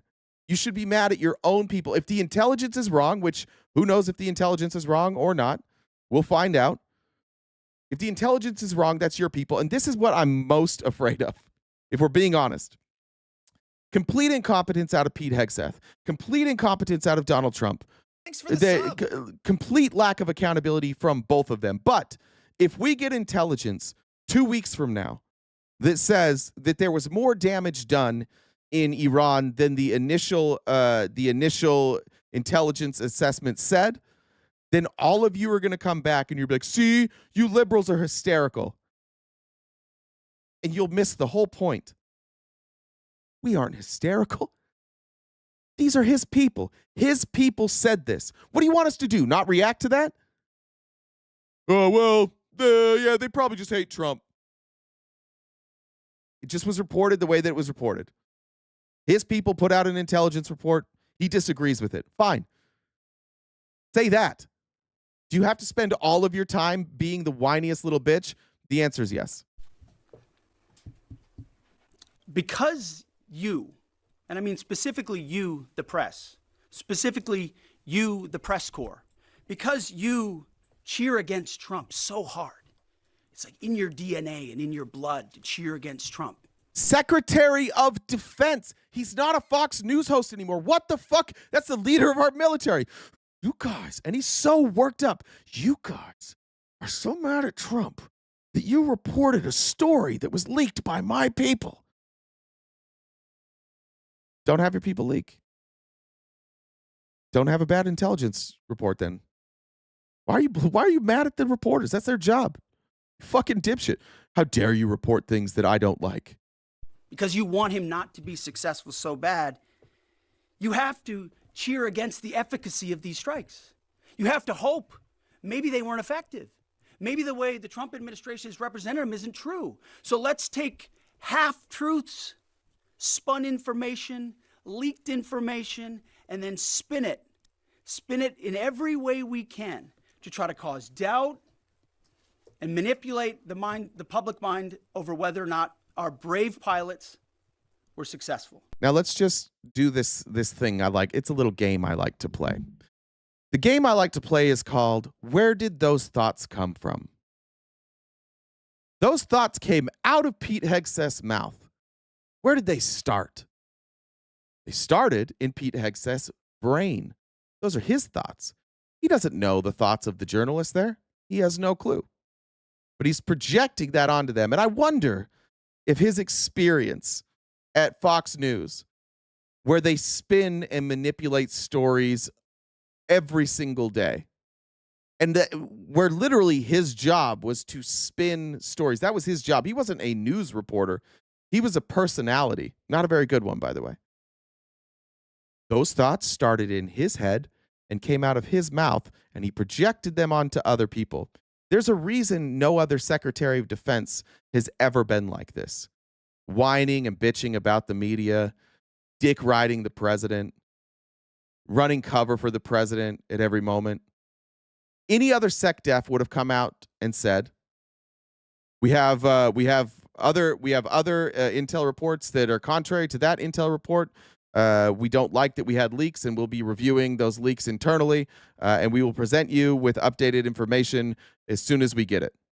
That's what every other SecDef would have said. But not Pete. Not Pete, because Pete, at his heart and in his brain, he's a Fox News guy. He's a commentary guy. So those thoughts that he just projected on all of those reporters in front of him, those started in his head. And I think it's important to remember that. He has no clue. But it is interesting that he understands how people manipulate media, isn't it? And by the way, is there any accusation that this story has been manipulated? Like specifically, is there any accusation that it's been manipulated? Because I've never seen Pete Hegseth actually go against anything the report said. Everything the CNN report said, Pete Hegseth himself has confirmed. Donald Trump himself has confirmed. It's all been confirmed by them and the 7 people who leaked it. So what exactly is it that they're spinning here? If you've said all of it's true, what's the spin? There is no spin. What he's talking about is the pundits he's watching, the people like me. I mean, not that he's watching me, but people much bigger than me. The people like me that are like, hey, bitch, why'd you lie? Why'd you lie initially? Why'd you say that it was obliterated when you don't have any evidence that it was? He's responding to people like me, not the people in front of him. The people in front of him are journalists. They're people that report the news. That's their job. That's why they're talking to him. They're talking to him so that they don't have to guess, so they can ask him questions about what he believes. He's mad at pundits right now. And he should be focused on the fucking military. He should be focused on the people that are serving this country. He should be focused on the day-to-day operations of the military, but instead, he's out here whining to the media about how unfair their coverage is. How many stories have been written about how hard it is to, I don't know, fly a plane for 36 hours? Well, guess what? The same exact journalist who reported on the leak also reported on the details of how brave the soldiers were. The reason we have the details is because of the soldiers. Hey, you got someone waiting to talk to you. Okay, let me play this video and then I'll go. Okay. We'll just I'll do announcements right after the video. Is that what you're going to say? Awesome. Okay, yep. Cool. All right, thanks. Here's the rest of that clip. How many stories have been written about how hard it is to, I don't know, fly a plane for 36 hours? Has MSNBC done that story? Has Fox? Have we done the story how hard that is? Have we done it 2 or 3 times so that American people understand? How about how difficult it is to shoot a drone from an F-15 or 16 or F-22 or F-35? Or what it's like to man a Patriot battery? Or how hard it is to refuel midair, giving the American people an understanding of how complex and sophisticated this mission really was. Okay, but the report was just about how successful it was, not how hard it was, right? He's just bitching about, like, you guys aren't writing the stories that I want you to write. How dare you? There are so many aspects of what our brave men and women did that, because of the hatred of this press corps, are undermined. Because people are trying to leak and spin that it wasn't successful. It's irresponsible. And folks in this room are privy to that information because of the proximity here in the Pentagon. It's an important responsibility. And time and time again, classified information is leaked or peddled for political purposes to try to make the president look bad. And what's really happening is you're undermining the success of incredible B-2 pilots and incredible F-35 pilots and incredible refuelers and incredible air defenders who accomplished their mission. Yeah, they accomplished the mission that you gave them. You're just a dumbass. Nobody's critical of the pilots. They're critical of you, dipshit. Their job is to take orders. It's not their job to decide how to do something. Their job is to take orders and get it done. And they did, by all accounts, they flew for 36 hours straight. They hit their mark. They dropped the bombs they were supposed to drop. They flew the planes they were supposed to fly, and they made it back safely. Every one of them did their job. The only person that anybody's criticizing is you, bud. We're criticizing you. Stop hiding behind soldiers. We're happy with them. They did a great job. It's you, bitch. We don't like you. That's what we're upset about. All right. Before I get to this guest, just a reminder that I will forget to do announcements. We are crowdfunded. I'll update that total while we're talking to. But please, if you can, we prepare a show every day. We take guests so that it's fair, and I know it's enjoyable to watch. I know the debates are enjoyable, but please, if you could, if you're able to donate and help us knock out that gift goal, we do rely on your generosity every day. We also have paid subscriptions through YouTube, Twitch, and TikTok, and I've got a couple of live events coming up soon that I'll tell you about at the end of the show, where they will be subscriber only. And let me hop in there. It's Ninja Popeye. What's up, man? How you doing? Good, man. What's on your mind? No, I was listening to you, and I just feel that certain things were a little mischaracterized, like you said about how you felt it was manufacturing consent, and I think dissent, right? Consent. You said about the bombing, and that the whole war seemed a little fabricated, or to correct me if I'm mischaracterizing. Yeah. That's kind of what I said. Yeah. So I feel that if you take in concert Iran's provocations through proxies, plus the enrichment of uranium and the entirety of the IAEA report, I think there is substantial concern that needs to be raised. I think that you can argue, hey, maybe we shouldn't have done this. Maybe we should have taken other routes. But to say that it was just completely fabricated or manufacturing consent, I think is kind of going to like low-hanging fruit and just grabbing onto words. Well, what was the risk? Well, because they were at 60%, bordering on 90%, there's no civilian use. Wait, hold on. Why is 60% bordering on 90%? Because of the way it actually, the centrifuges work, that going from 60 to 90% is not as difficult as going from 3% to 60%. Sure. I'm not a scientist. I have to rely on what I'm reading about it. So I will, if you know different information, please, elaborate and correct me. Yeah. So let's start with this. When did they go from when did the transition from 3% to 6% start? 60%. 60. Yeah. 60. Sorry. Well, I can only go by what the IAEA report is discussing, and it's talking about the ramping up, and it's talking about how these facilities are doing this, and that it's getting more and more difficult. Wait, hold on. That wasn't my question. Do you know when when did the ramp up start? Probably around 2003. 2018. And what was the catalyst? 2018. Okay. What was the catalyst for that? Well, I'm not in their head, so it sounds like you know the answer. Yeah, so please, the withdrawal from the inform me. Yeah, Trump withdrawing from the Iranian nuclear agreement. Which was I understand. Right, that's not the wisest thing he's and a long list of unwise things he's done. Okay, so if I'm just looking at the pattern, and this is why I say I think it's manufactured. So Iran clearly was fine not obtaining a nuclear weapon.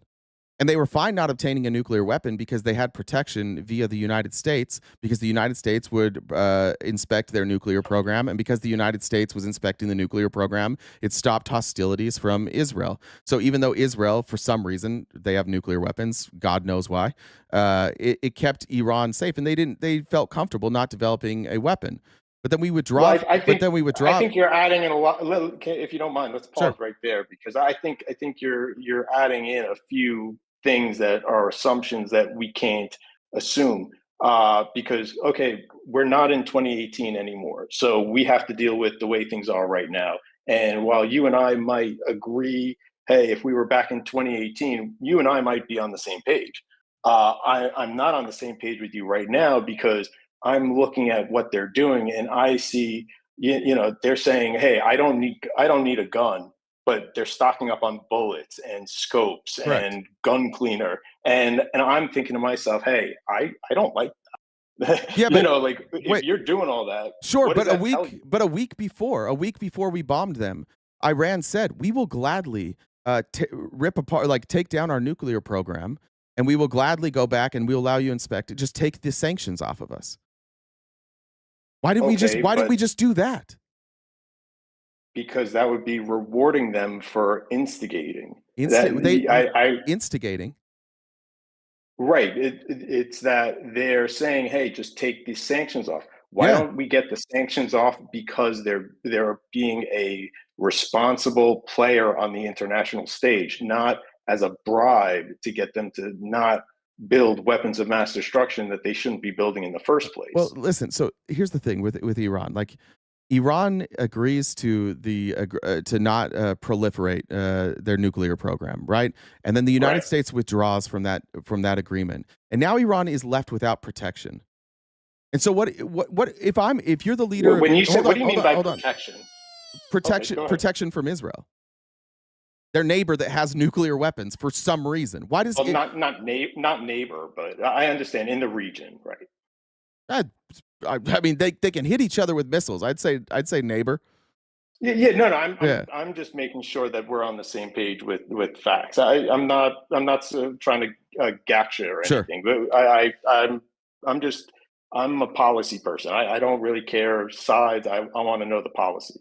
And so everything you're saying, like, you're framing this as if Israel wants something from Iran. Israel, from everything that I've seen and all the research I've done, they just want peace with their neighbors. Every country they've done, that has reached out for a peace treaty, they've gotten peace treaty. Hold on. You can't say the person, like, Israel bombed Iran. They started this. What do you mean they want peace? They started this, but October 7th, you got to go back to the proxies. No, you don't. They've been fun. Then why didn't they attack? Why do you feel that it's not? Why didn't they attack? Why didn't they attack Iran then? Because they were dealing with the immediate threat, which was Hamas and the situation in Gaza. Then you go to the funders. You go up the chain.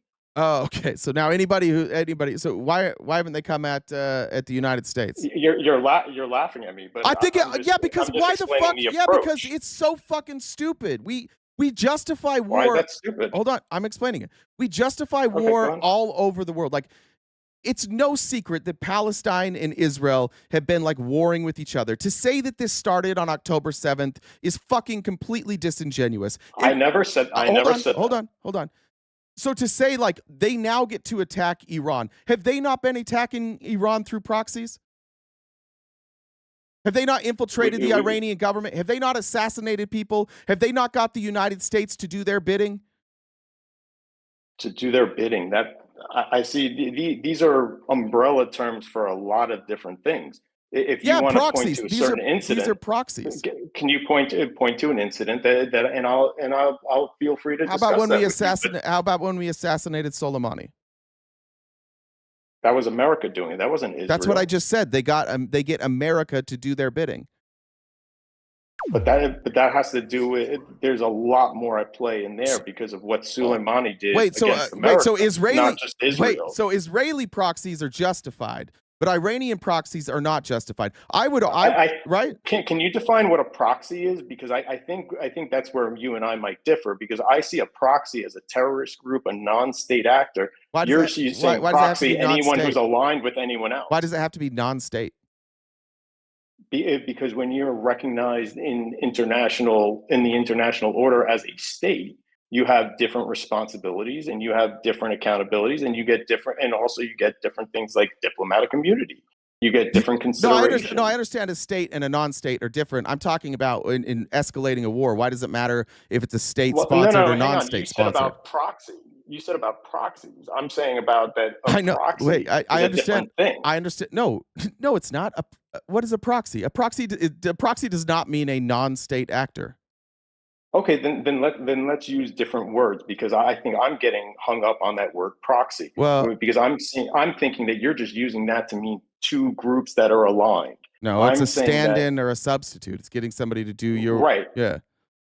So it could be anybody. And when I hear it in this kind of vernacular, I'm thinking a proxy is a terrorist group, a non-state actor, anything like that. But what I'm trying to ally. The point I'm trying to distinguish I know, but ally. the point I'm trying to make here is that it's like you're saying that because they're a non-state actor, their actions warrant a response. But if it's a state actor, then the actions that they take are different because they're a state. I don't see a difference in those actions.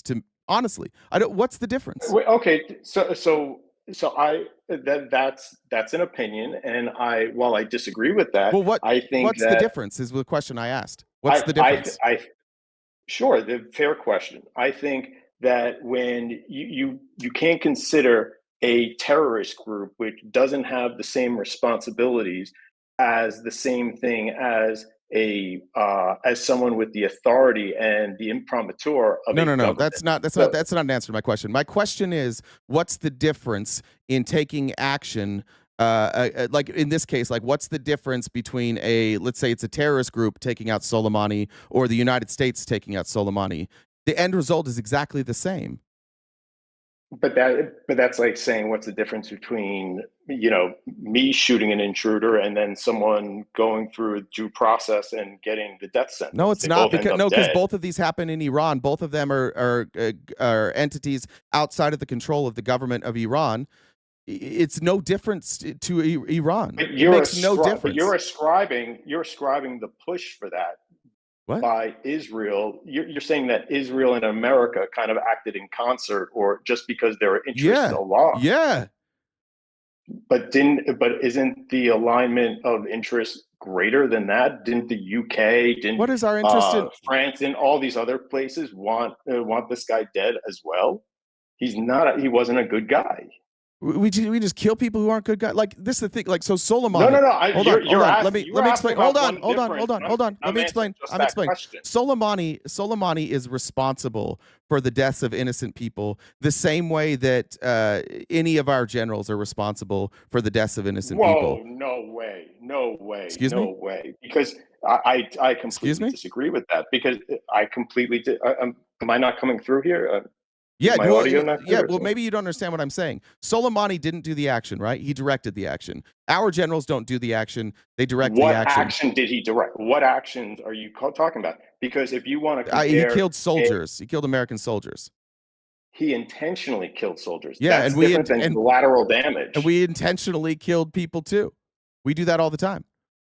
What's the difference? What incident are you referring to? Because I could point out intentional things Soleimani did that killed innocent people. Great. And I would like to see what parallels that American generals have done. Any strike that we've taken that kills innocent people. That's not very specific. You didn't hear. No, that's collateral damage. The collateral damage is different than intent. Excuse me. Wait. Hold on. It's not. Are you saying that? Wait. So you're saying Soleimani? If Soleimani's taking out soldiers, that's an act. That's part of war, right? Are we talking about innocent people, or are we talking about soldiers? Soleimani wasn't killed because he killed soldiers. He was killed because of actions he did in terms of conspiring with fostering terrorism. That's different than what you're trying to draw the justification was that he targeted United States soldiers. But that wasn't it. Of course it's not it, but that's right. Right, but so you have to consider it as a holistic thing. You have to put in all the fact that he helped sponsor and train terrorists. It's the same. Look, what's the difference between a terrorist and a United States soldier? Wow. No, what's the difference? Is that a rhetorical question? No, I or think are there's you a really difference. asking No, I that? think there's a difference. But what is the difference? There's a lot of difference. Okay. A terrorist is someone who uses violence or threats of violence for political means that and usually is not under the flag of a particular state. Okay, so the main difference between our soldiers And I'm giving very general because that's fair. That's fair. There are 28 That's definitions fair. by the United States government. That's fair. So the difference is the flag. It sounds like. No, there's a lot of differences. Wait, I are just our gave something soldiers really quick so I could hear wait, your, so are your our position soldiers on not this. trained to kill in the name of like political wars? They're trained soldiers, war fighters, whatever you want to call it. To kill in the name of our politicians. Our politicians send them, right? You're saying it with a certain tone. I'm not sure what you're getting at. I'm not getting at anything, dude. Okay, then I'm listening. saying? No, I'm saying that we do this thing in America consistently where we think what our soldiers do is always justified. What our politicians choose to do. I never said that. I didn't say you did. Just chill. Where we justify the actions that we take. I don't see much difference in what we do and what some of these terrorist groups do. I don't see a significant really. Oh, okay. That's kind of shocking. Why? I mean, because like I'm sure you've seen October 7th footage, correct? Yep.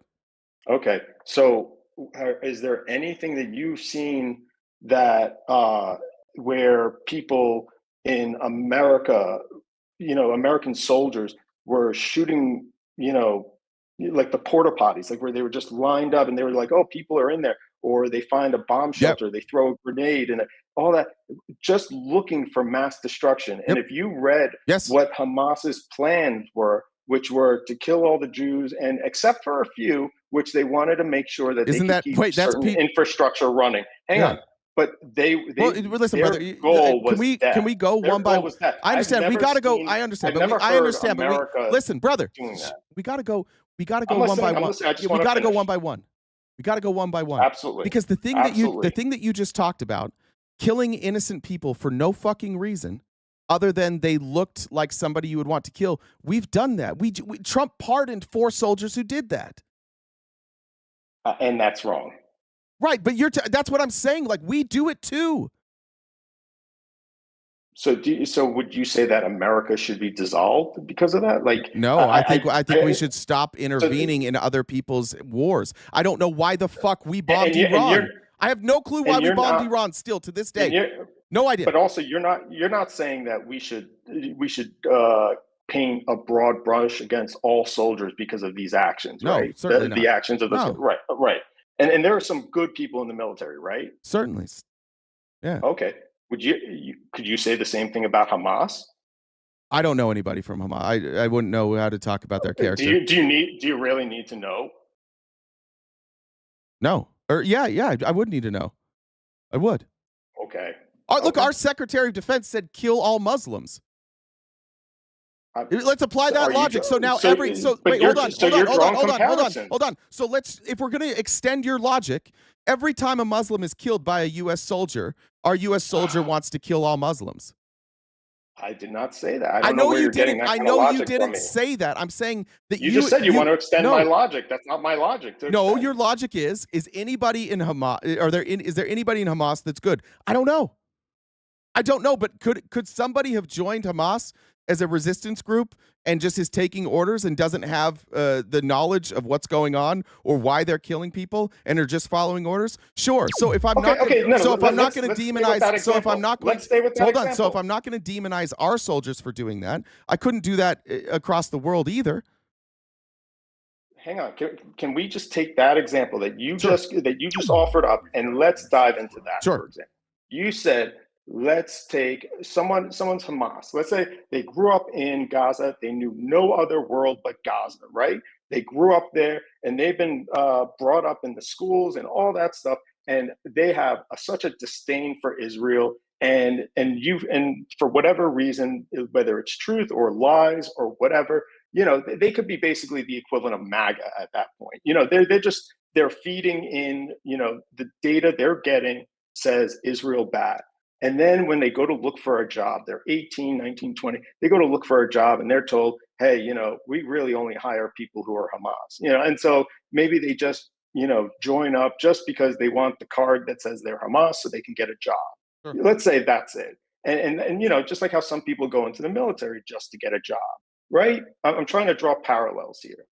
Sure. Now, in America, that the commands that they would be given, I think, are wildly different than the commands that we have evidence of that were given from Hamas higher ups to the people who are actioning those directives.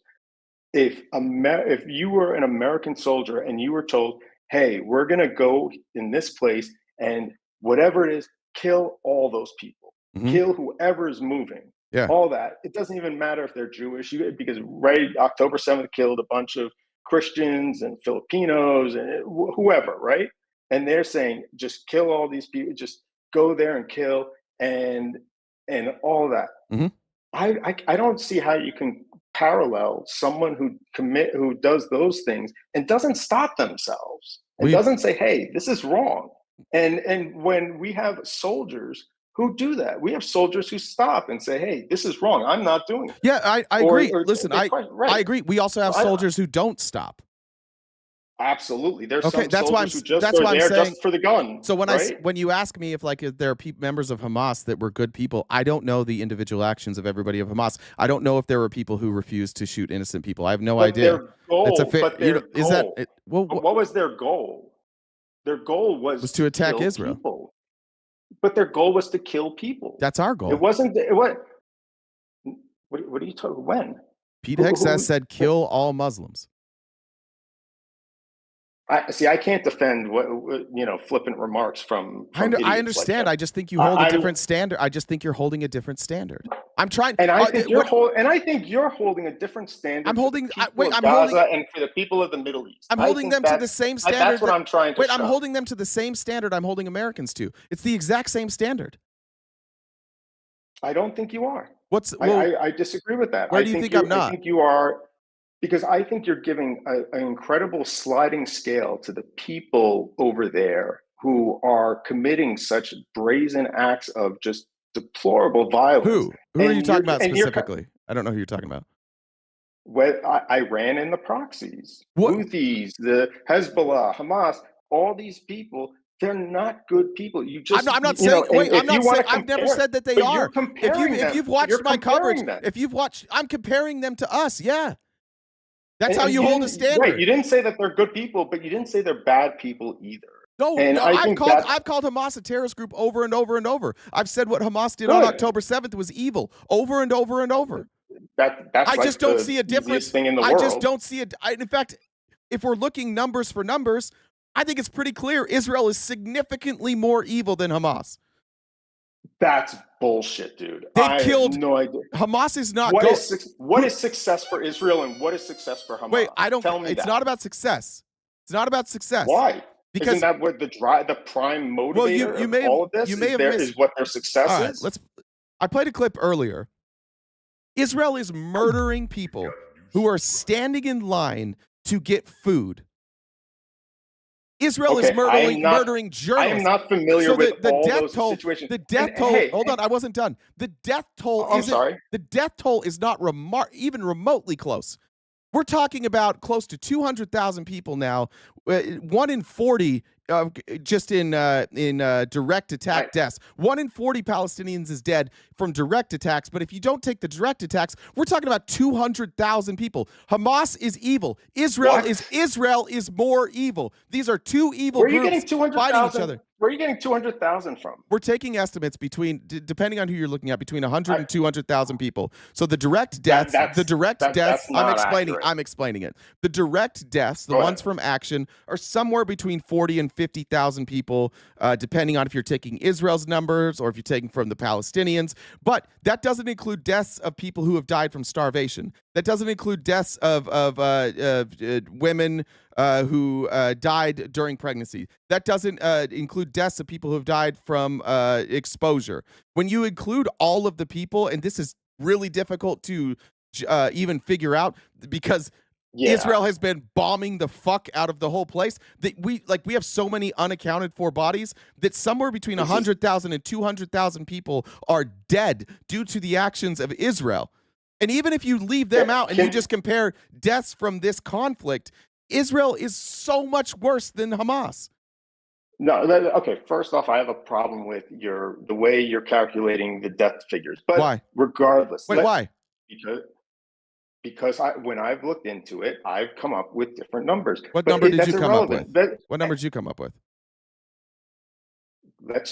I'll go with your numbers just for the sake of arguments, because it doesn't matter, because I'm sure me and you will agree. Death is bad. We don't want anyone to die on any of the sides, right? Can we agree on that? Yeah, sure. Okay, great. So however many deaths, it's a bad thing. Okay. But if we go through, what are the causes? What precipitated it? What are the actions? And at the same time, if you want to say what's evil, I mean, what did Hamas think was going to happen? This is what they instigated. You see them going out on the street saying, death is sweeter than honey. I've got a question for you. Hold on, I've got a question. If just because Hamas knew that Israel would respond, does that somehow make Israel not evil? It's like you're saying like Hamas knew Israel was evil. Yeah, maybe. I don't know. You don't know that either. Neither one of us know that. So that's like saying, like, if someone's like going to suicide by cop, does that make the cop evil? Like, no, it's like it's more like that's what it sounds like. No, it's more like saying it's more like saying like you go and you spit in a cop's face and then he chops off your leg, and then you go, well, you shouldn't have spit in his face. Whoa, you're saying that taking the hostages and killing 1,200 people is the equivalent of spitting in a cop's face? Is that? Do I understand you? No, I'm talking about the scale of. Then why don't you give me an analogy? I'm talking about because you said This was your analogy, dude. This was yours. I didn't say spit in the face. I said you're running up to a cop with a knife and then you get shot. That's what I'm saying. But that's the metaphor I'm going with. That's a one-to-one. That's like you ran up to a cop with a knife. All right, I'll change it. You run up to a cop with a knife, and then he shoots you, and then he shoots all your friends who were just standing there. And so that's what you think is happening? 100% that's what's happening. Yes. Really? Okay. Why are all these innocent people dead then? Why'd they die? One thing there's so much to unpack there. First, when you say innocent, I've read different things that said about what you characterize as innocent. You're characterizing everyone as innocent. I think if you're standing in a food line waiting for food, you're innocent. Okay, do you agree with that? You're talking about do you agree with that? Situations. Yes, in theory, hundreds, perhaps thousands of people have died in food lines. They have bombed ambulances that are driving in to get aid. They have killed journalists. They have shut off. They have shut off food aid. They have shut off food. Hold on, you can ask that after you address what I say. We're not going to change the subject. Go ahead. They cut off aid. They starve people to death. They kill people waiting in food lines. They bomb hospitals. They bomb hospital tents. They kill innocent people like it's nothing. They're just as bad. It's fine if you think Hamas is bad. I agree with you. I don't support Hamas. But it's fucking insane to say that Hamas is bad and Israel is good. Israel is evil, and they have inflicted far more death than Hamas. Was there a question or something, or can I respond? Go ahead. Okay. Now, this is what I feel like infantilizes them. Like, you're making it sound like Israel has all the responsibility in the world to exercise caution and do their due diligence, while an Arab population has no responsibility to take any responsibility. Nope. I'm not saying that at all. I think that what Hamas did. Then what is their responsibility? Hold on. I think they're both evil. I've already said that. I don't know why you keep thinking. Like, I think it's silly that, I think that's the middle of my sentence. Aspects of it. Middle of my sentence. I think this is a silly thing that conservatives do, where you straw man our position to something that it is not. And You think I'm whatever, defender of Israel, whatever. I don't know what your political. That's fair. Yeah, I don't know what your political leanings are. But I think when we have this, Medicare for but all. I think I'm all that's fine. I think when we have this discussion, you have to strawman my position to defend Israel. You can't take my actual. Are you my saying I actual, strawman your position? You just did, yeah. Well, then I apologize because that was not my intent. Okay. I'm trying just to understand your position. My position is Hamas is evil. The acts on October 7th were evil. The response by Israel was not comparable. It has been over the top, and they are consistently murdering innocent people all the time. They take no care. And I know that people from Israel are like, oh, well, Hamas uses people as human shields. One, don't kill them. But two, that doesn't really play anymore. Like, I've seen the videos of people just walking around, not being used as human shields, and they're getting snipers. We're finding children with snipers. But have you also there are seen... children. Explain to me why hundreds of children have been found with bullet holes in their head. What were those children doing that deserved a bullet hole in their head? Some of those sniper bullet holes. That means somebody from a great distance saw a child and shot a child. You're not letting me answer. No, I was just finished. I was just coloring the situation. Well, Go ahead. I'm going to get distracted because obviously this is something that we're both passionate about.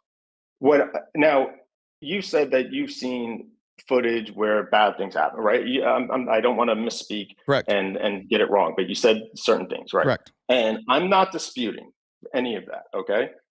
But can I ask, have you also seen some of the footage of what the other side is claiming? Have you seen any? Yeah. Okay, so you've seen them use human shields, correct? Yes. Okay, and obviously you think that's wrong. Yes. Okay, what is the alternative when these people are using human shields? What do you think is the appropriate action? Well, because maybe there's something that I'm not familiar with that you can educate me on. Look, I think that if you're using a human shield, my preference is that you just don't take the shot. And I understand that, like, in war, that's almost impossible to do. Hold on. Because you answered my question, and I want to get just to the point. Just real quick though, because okay, go ahead. It's your show. That doesn't justify all of the innocent people that I've seen killed that were not being used as innocent shield as innocent. And I'm not. I'm not justifying everyone either. I agree. And so if Israel was it was only been accused of shooting people who were being used as innocent shields, I think that, like, my opinion would be different. It wouldn't be so. It wouldn't be so transparently obvious in my mind that Israel is evil, because there would be, like, some gray area there. It's all the things where there's literally no gray area, and Israel just does it over, and then they do nothing to fix it. They do nothing to stop it. They claim they're going to investigate, and nothing ever happens. It's all the places that are so cut and dry that this is evil, that Israel will not stop doing, that makes me say they're evil. But Israel does prosecute their own soldiers. They do go after people for some bad things. But hang on, because you said I could respond to what you said. Now, I've seen footage, and like you've seen footage of Hamas using child soldiers, not only child soldiers, but using human shields. I'm watching one footage recently where I guess I'm presuming Hamas or a Palestinian civilian, they were not wearing army fatigues. They were using a mortar, and they had 5 kids right next to them, and they were shooting off mortars from that position. And I'm thinking to myself, what is someone supposed to do to that in that situation? Do they just let them continue firing those mortars? Do they, should I send one of my own soldiers to risk their life to get really, really close and just shoot that one guy who's shooting the, mortar? Look, I think those are the gray areas we're talking about, and those aren't the things that understand that happens a lot more than no, I don't. It's not relevant to the reason that it has no relevance to why I think Israel's evil. The reason I think Israel is evil is because what they're doing when that's not the case. I don't like. It's crazy that. But how do you know those aren't the cases? Because there's no. Because you can watch. You're seeing 100,000 people. You're seeing all this situation. Because there are. And I'm looking at a bunch of these instances. If you're going to ask a question, don't then ramble. Don't interrupt me to ask a question and ramble. It's because I can. Every time you say to stop, I stop. I can see the video. That's fair. I can see the videos where there is no human shield. I can see. And by the way, if there's somebody that's like these hospitals tents that have been bombed, or the caravan of ambulances that were driving through with their lights on, and they were bombed and murdered, and Israel said, "Oh, well, we didn't know who they were. You're supposed to have your lights on." And then we get the video, and their lights were on. It's not like you can miss like flashing lights from an ambulance. They were driving through with flashing ambulance lights, and Israel bombed them, murdered them. First was like, oh, they were IDF, and then it turned out we knew who everybody in there was. We knew there were no, Hamas soldiers. We knew there were no Hamas soldiers. They were just murdered, and then Israel's like, oh, well, actually, they didn't have their lights on. They weren't following the rules. And then we see the video with their lights on. And there's so many of those that it just, to me, I can't justify that. When you say I can't so say many, that that's how not many evil. do you see? How many? I don't know, have you hundreds. seen? I've seen hundreds Okay, of videos. because it sounds like you're talking about a very specific incident. So why can't that's you why call I'm that asking. evil? It is. It's not evil. It's that I don't know enough about those. It's not evil? situations. And I'm What do you hang mean it's on. not evil? Hang on. I'm saying I don't know enough about those situations. But you know what I am doing is I'm writing everything you're saying down so that I can research it, so that I could look it up, so that I could be better informed. Do you understand? That's fair, sure. I'm not saying all this, but what I am, because I'm looking at both sides. I'm saying because I don't want, like I said, I don't want people to be dying needlessly. I don't want anyone to be this to get any more out of hand. But the fact is that I see certain things that are going on, and I'm saying, well, at a certain point, you have to take the shot when you have to. When it comes to bombing Iran, which was the reason why, All right, I made my comment online. Can we talk about that? What threat did Iran post? What threat did Iran pose to the United States that caused us to bomb them? See, so now I believe, from my understanding and my reading, is that when the IAEA came out with this report and showed and demonstrated that Iran is building up a nuclear stockpile, that they're doing all these things, like I said, the equivalent of buying bullets and buying scopes and buying all this, and then saying, oh, we don't have a gun, which is the equivalent of we don't have a delivery system for the uranium. I'm saying, well, that's pretty darn close. What was the threat? Maybe. What was the threat to the United States? Well, why does Iran getting a nuclear weapon pose a threat to the United States? Because of ICBM technology. Did they have ICBMs? No, but the same thing could be said for and you're aware that North Korea and Russia and. Okay, so now what you're saying is you were talking? Yeah, so because they potentially maybe in the future could have maybe had a nuclear weapon, even though they offered to get rid of their nuclear program if we would drop sanctions on them, the best decision is not to drop the sanctions. The best decision is to bomb them. Depending on other factors. What other factors? But the opportunity, were these places going to be extra hardened? Why not just drop the sanctions? Was there time sensitivity? Why not just drop the sanctions? That was going to be my question. My question was going to be, would your way of addressing this being dropping the sanctions? Yes. But you know why I don't think we drop the sanctions? Why? Because Israel doesn't want us to. Why doesn't Israel want them to? Because there's this gets into speculation, but you have Netanyahu, who's deeply unpopular in Israel, and he's only staying in power because he's corrupt. Well, no, it's because they're at war. Yeah, so they can't hold an election. He's been telling us forever, like for my whole life, I've heard Netanyahu say the same shit, and he's wrong every time. Iran is a month away from. He's wrong every time. You can go back from 2003, and you can see Netanyahu claiming that Iran is weeks away from obtaining a nuclear weapon. Okay, and so I also remember that we took actions that kept pushing it back, like the Iranian nuclear agreement. Like the Iranian nuclear agreement. Yeah. So why not? Use? Remember, Stuxnet did a whole big thing where that pushed them back. And then if they were 2 years away, we use Stuxnet, and that pushes them another 2 years away. Then you say, hey, look, Netanyahu's saying the same thing 3 years later. It's like, Yeah, that's math. He just, you push him back 2 more years, 3 years later, that's 4 years. That's what happens. Let me ask you a question. They are a perpetual threat. Well, let me ask you a Are they question. not? No, I don't think they're a perpetual threat to us. No. Okay, so we disagree on that. Well, I mean, when have they ever heard? What do they do to us? Iran? Yeah. There's a number of things that they've done. Yeah. I mean, I don't have the list right here, but Just I don't need specifics. they are I one of the understand that's a vague right, but they're question. one of the biggest Right, they were one of the biggest state sponsors of terrorism. I mean, even just what they've done with the Houthis, sponsoring the Houthis and closing off, and taking ships hostage. Why did the and I'm Houthis? sure Why did you're the familiar with all that. Yeah, I think the Houthis were justified. To support Israel. I think the Houthis were You think they're justified. justified? Yeah, in that, You yeah. think they're justified taking Yeah. hostage of Yeah, 'cause- Chinese ships just because No, I'm there's talking a Jewish owner? No, I'm talking about them firing on ships because Israel blockaded aid to Gaza. We might be talking about two different instances. I think you're conflating a bunch of different things because the fact that Okay, but Israel wait, has a blockade, but wait, I don't think Israel owes anyone anything. You don't think America doesn't owe Israel doesn't Germany the ability to get food in. Israel, so they can just block and starve to death a bunch of Palestinians. Have they? That's what they were. That's what they're doing.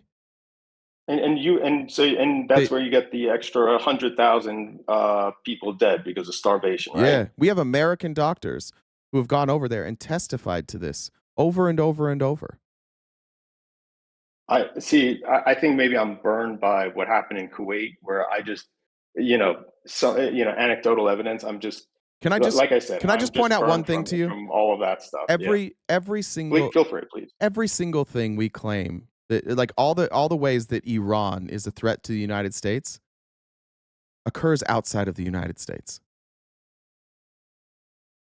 Maybe versus inside the United States. Yeah, maybe, just maybe, that the reason that there's all these groups that hate us is because we've been interfering in their countries for decades, and we kill people, and we're not very careful about it. We kill innocent people all the time, and we radicalize those groups, and they start to hate us. And I don't know what it's like to be in that position, but I can understand, like, if somebody but I understand if somebody came in and dropped a bomb to kill somebody and it killed my family, I might hate them because I might think to myself, why did they have to kill my family? We had nothing to do with that. So how many people in Japan harbor negative opinions about America? I have no idea. For that same reason. I mean, most of those people are dead, right? Almost everybody from the 1940s is dead. But there's still all that going on from Israel. Yeah, but people still harboring the 1948. But we're not But we're not occupying Japan currently. We're not going in there and forcing our will. We're not. We did, but we're not overthrowing their government. That's what I'm saying. Like we did force their will. Listen, brother. Listen, listen to the words I'm saying. We are not. I've been listening. Doing that. That's current, right? I'm talking about current. But it's never existed. The difference is the culture. Do you think if America pulled out of the Middle East that Iran would attack us? Possibly. Why? They do chant death. They do chant death to America. Why did death to Israel, death to the UK. Why? Why? Because we killed a bunch. Why? Because we keep killing them. How many Americans have killed Iranians? Well, that's how many people. I don't remember exactly how many died when we got Soleimani. Okay, but what about before that? Because they've been chanting death to America for 50 years. Yeah, and we've been in the Middle East for 50 years.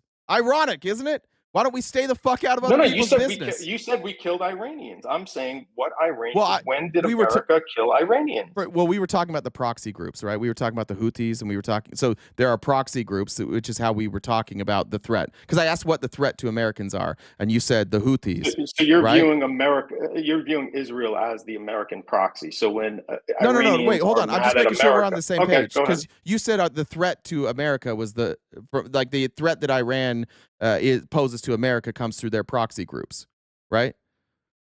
In part. Right. So why don't we just leave? Because I said, because, well, one, when you say leave, where would we leave from? What are you saying leave from? Because we don't Everywhere have we bases are. in Iran. No, not in Iran. From the Middle East, obviously. Obviously, we don't have So bases in Iran. leave. We're talking Right, about the proxies. we leave Qatar, we leave Iraq. All our bases wherever they, right. Yep. That's what your hypothetical is, right? Yep. Okay, we leave all those places, right? And how many of those countries? How many? America has bases everywhere. Mm-hmm. How many of those places are like? Does the UK have? How many bases I don't and know. stuff? What kind of? So why are they chanting death to UK? Because the UK, I mean, NATO was in on that too. NATO's been in on that as well. Oh, so it's all of NATO, any NATO country. So death to UK, death to France, death to Germany, death to that's what you're saying. Sure. So the only way to stop any of that is what? Like, so well, it wasn't. Well, it America wasn't. leaves, well, it wasn't are you saying happening. that they're not going to have the same opinion about NATO? Well, it wasn't. Well, if they have that opinion with NATO, maybe NATO should leave too. But they didn't have that opinion before we showed up. That opinion has gotten stronger the longer we've been. What do you mean before we showed up? They weren't chanting death to America, 100 years ago. They weren't chanting death to America in 1978. They probably were. Maybe, I don't know. You don't know. I don't know about 1978, but I could go back. Yeah, but were they in 1993? Yes, everything were after they, 79, after the religious fundamentalists took over. And that's what I'm pointing to. Wait, are you talking about in Iran? You're back in Iran now. You're back in Iran. Yeah, you said Iran is chanting death to America because of our bases in the area. Let's talk about it then. What I happened? misunderstanding? Why did the religious fundamentalists take over? Educate me. What were they objecting to? Tell me. You don't know? No, I want to hear. I don't want to. America was intervening. America was intervening. We were trying to install who we wanted as the leaders in Iran, and the Iranian people revolted. And the problem is with these types of revolts, and this is just real. This is, I mean, you can see this in America right now. When people get upset and they revolt against the government, and it's not a violent uprising here in America, you wind up with a cult of personality. You wind up with a dictator, a strong man as a leader. Every time we interfere in any of these countries, the response, we try and impose our will. Eventually we give up, and the response every time is to take somebody radical who's a unifying figure and put that person in power, and then we're shocked when that person is corrupted by the power. It's these regime change wars. They create more fundamentalism. They create strongmen. They create fascists. They create dictators. The reason why I feel that argument doesn't hold as much water as it does for you, and I'm trying to be very diplomatic in how I'm saying this, so please don't ascribe anything to this, is that why don't we have the same thing happening in other places? It is. For example, why aren't the Colombians hating us for Plan Colombia, and why aren't they committing acts of terror like Iran is doing against Israel, and through proxy groups and through other groups? Like, what about Mexico? What I'm sorry. Did I miss an occupation of Colombia? Did I miss that somewhere in the history of the United States? Well, you know about our history there. I know. What I asked is, did I miss an occupation? But what's the difference between an occupation and what's going on there? Because what's the difference? Because we're not occupying. Because you call this stuff about Gaza as an occupation. You call all this other stuff. I didn't say Gaza was an occupation. What are you talking about? I didn't say that. Well, you were talking about a siege. Maybe I'm conflating words here when you talk about. So. Okay, so fair enough. When a lot of the stuff going on there is not being occupied. The only place that you could argue is being occupied. What would that be? Section A in the West Bank. Like, what do you consider occupied then? I didn't say occupied. You keep saying that. No, all I said was that I don't see these other countries rising up. And you said, well, we never occupied Colombia. And I'm saying, and so I'm just trying to figure out where you're talking about that. I'm talking about Afghanistan. Afghanistan.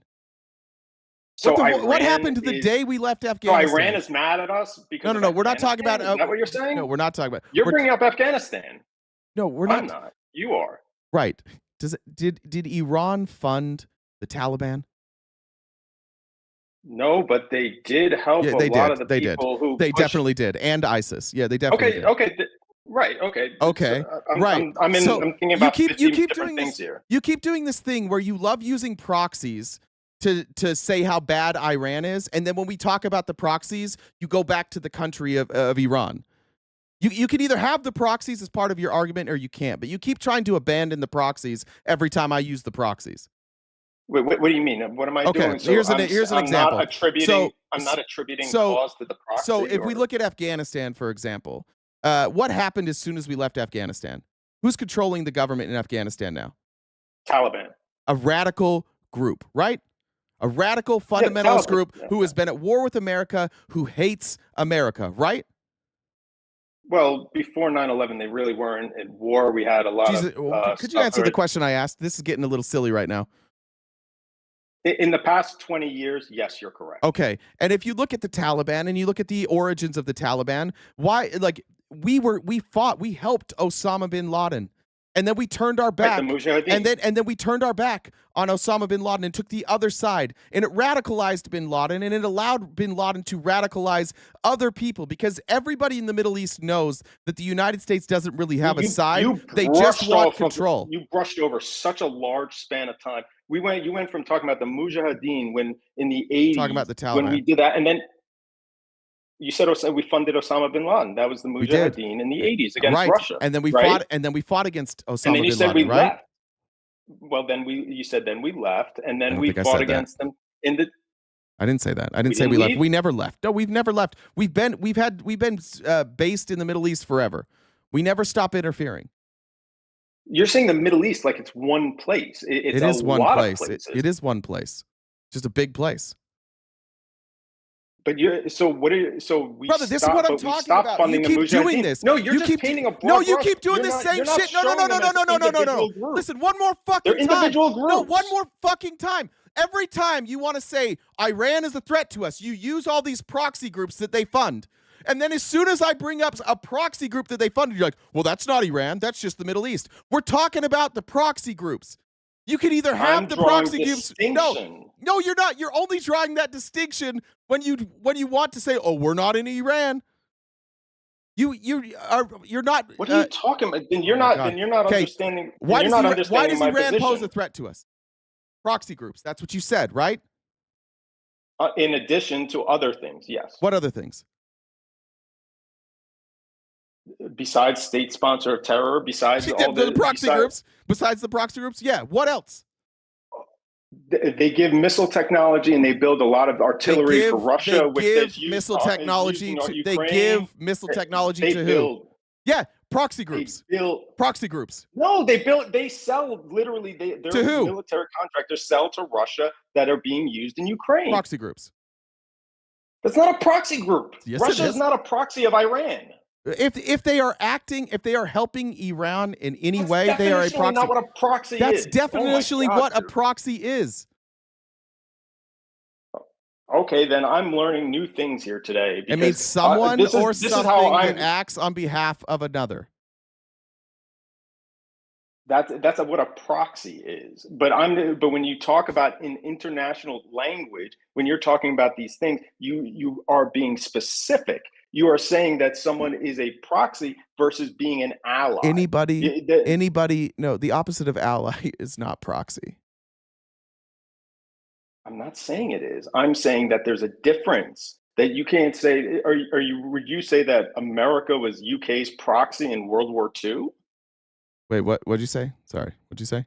Would you characterize America as the UK's proxy in World War II? Yeah. Okay, so we have fundamental differences in how we characterize. We were being invaded by Germany, were we? No, we were not. But they did declare war on us. Right. They did declare war on us. Sure, but we weren't. They did try to attack us, and they did have plans of attack, and they did do a bunch of things. All right, so let's get back to the Middle East. The question was, what do you think would happen if we just pulled out of the Middle East? Do you think Iran would attack us? Would attack us? Yeah, us. I know, but they would attack people we care about. Yeah. Who would they attack? Who would they attack? Well, you're saying that we would be Just pulling say out it. of the Middle Just East. say it. So Just say it. Who would they attack? they'd probably attack Israel. Yeah, but it would be Israel, right? But they may not attack. But they may not attack. Be Israel, right? I'm trying to think of other places. They might attack other places Yeah, too. bro, I'm they might tired. attack Iraq. They might attack other places too because they have had desires. That's my point, bud. That's my point. We're only What's your involved. point? We're I'm only not. involved. There's no benefit for us. We have just escalated tensions in the Middle East. We've acted on shitty intelligence from Benjamin Netanyahu my entire life. He dragged us into Iraq for no fucking reason. He tries to drag us into shit, and they don't even risk their own troops. We just give our lives. Like 4,000 people were lost in Iraq. How many IDF soldiers? None. He dragged us into that fucking war every time. Get out of the Middle East. Stop listening to Netanyahu. If the United States, we could be diplomatic if we wanted to. We could end this war so fucking easily. All of these wars, we could end immediately, overnight. We could go to Netanyahu and we could say, you cannot launch another missile ever, and you have to get rid of your nukes. And we will defend you while you get rid of that. And we will say to every other country, if you attack Israel, we will nuke you. But Israel, if they attack you, we're leaving them. It's over. Everything's done. If you attack Israel, your country's toast. If Israel attacks you, have at it. Why don't we just do that? You want Israel to be a subservient state of the U.S., like a 51st state? Israel's been using us as a shield for decades. If we're going to be a shield, why not be effective? Why don't we stop the war? Why don't we stop the death? Why don't we be a real shield? Well, why don't we then use you diplomacy? would have America. No, because America, if that situation it would happened, kill the if military. October 7th would have happened during it would kill during your situation, then America would have October 7th wouldn't have happened. October 7th wouldn't have happened, but it doesn't matter. That's just because you believe that. If we had been doing reality of if we had been these people want that. They said they want that. If we had been doing that all along, like since the 40s when Israel became a state, if we had been doing that all along, no, none of this would happen. These are all escalations from decades of people. Excuse me. These are escalations from decades of people fighting. It is remarkably narrow-minded to say that, like, oh, they just want to kill Israel because they want to kill Israel. No, they want to kill Israel because Israel and them have been fighting forever, and they all fucking hate each other over bullshit religion. Honestly, over religion. That's why. And so what I see Israel as a pluralistic society where 40% of the people are not Jewish, but I don't see Jews anywhere else in the Middle East. I don't see all these other people being so open and tolerant. And you're making all these excuses. What does that have to do with any of this? Wait, hold on. No. Because what the I fuck can't does be on that the have to phone do with with you any of this? for What does 3 that hours. What does that have to do with any of this? The point is, Israel is more liberal, socially liberal, so they're the good guys. That's your point, right? Make voices and mischaracterize me. It's not going to change my opinion. What the fuck is your opinion? My opinion is that America does best when America helps people who are of similar mindset, like a democracy, like all this. You're defending Iran, and you're thinking that. Why did America ever get involved with any international country? Billions of dollars in the Middle East that could take care of people here while we escalate tensions all throughout the Middle East. I don't know. I don't care about similar ideologies. You lunatic. This isn't. People aren't fighting Israel because they're Jewish. People aren't mad at Israel because they're Jewish. People are mad at Israel because they are terrorists. That's why. The same reason you're mad at the Houthis, the same reason you're mad at Al Qaeda, the same reason you're mad at all of these other groups. Israel's exactly the same, but they kind of look like you and they believe in Jesus, so they're the good guys, right? Who believes in Jesus? What are you talking about? I have no idea. I think you lost the Jewish people. Jewish people believe in Jesus. Are you sure about that? Yes. I didn't know that. I'm Jewish, and I don't believe in Jesus. You don't believe Jesus was a person? I have no proof of it either way. Okay, well then you don't believe in any of your book then, right? Because there's no proof of that either. What are you talking about? Jesus is never mentioned in the Torah. I didn't say it was in the Torah. I said your book's just. You just said I don't believe in my book. You said there's no evidence. There's no evidence that your book's correct either. There's no evidence that the Torah is correct either. It's just a series of writings. I don't care though. You're telling me I think you have a. I think that you might be like you might have a problem with Muslims. I have this sneaking suspicion. What do you think about the Muslim religion? Are you serious? Yeah. What do you think about it? I have no problem. I have very close friends who are Muslim. Like, I'm offended by that. Like, I don't care. You have no idea. I don't care. Okay, then you don't care. Well, okay, I don't understand. You care. said that they're similar to us. What are they similar to us? I've never raised my voice to you. I don't care, dude. I'm an emotional guy. I'm an emotional guy. I raise my voice. Good for you. I talk shit. You're on my show. It's kind of how it goes here. Well, and if someone would look at the arguments that I'm making and the arguments you're not making any arguments, buddy. You're not. You haven't made an argument for 20 minutes because you haven't been open to hearing any. What do you want me to hear? You just cut me off, and you keep cutting me off. What do you want me to hear? I know I don't want to hear you bitch right now. Just tell me what your point is. Okay. You don't want to hear me bitch. No. I think anything I'll say right now, you'll just say I'm bitching. So So you don't have a point other than complaining about behavior? No, I want to know what's your point.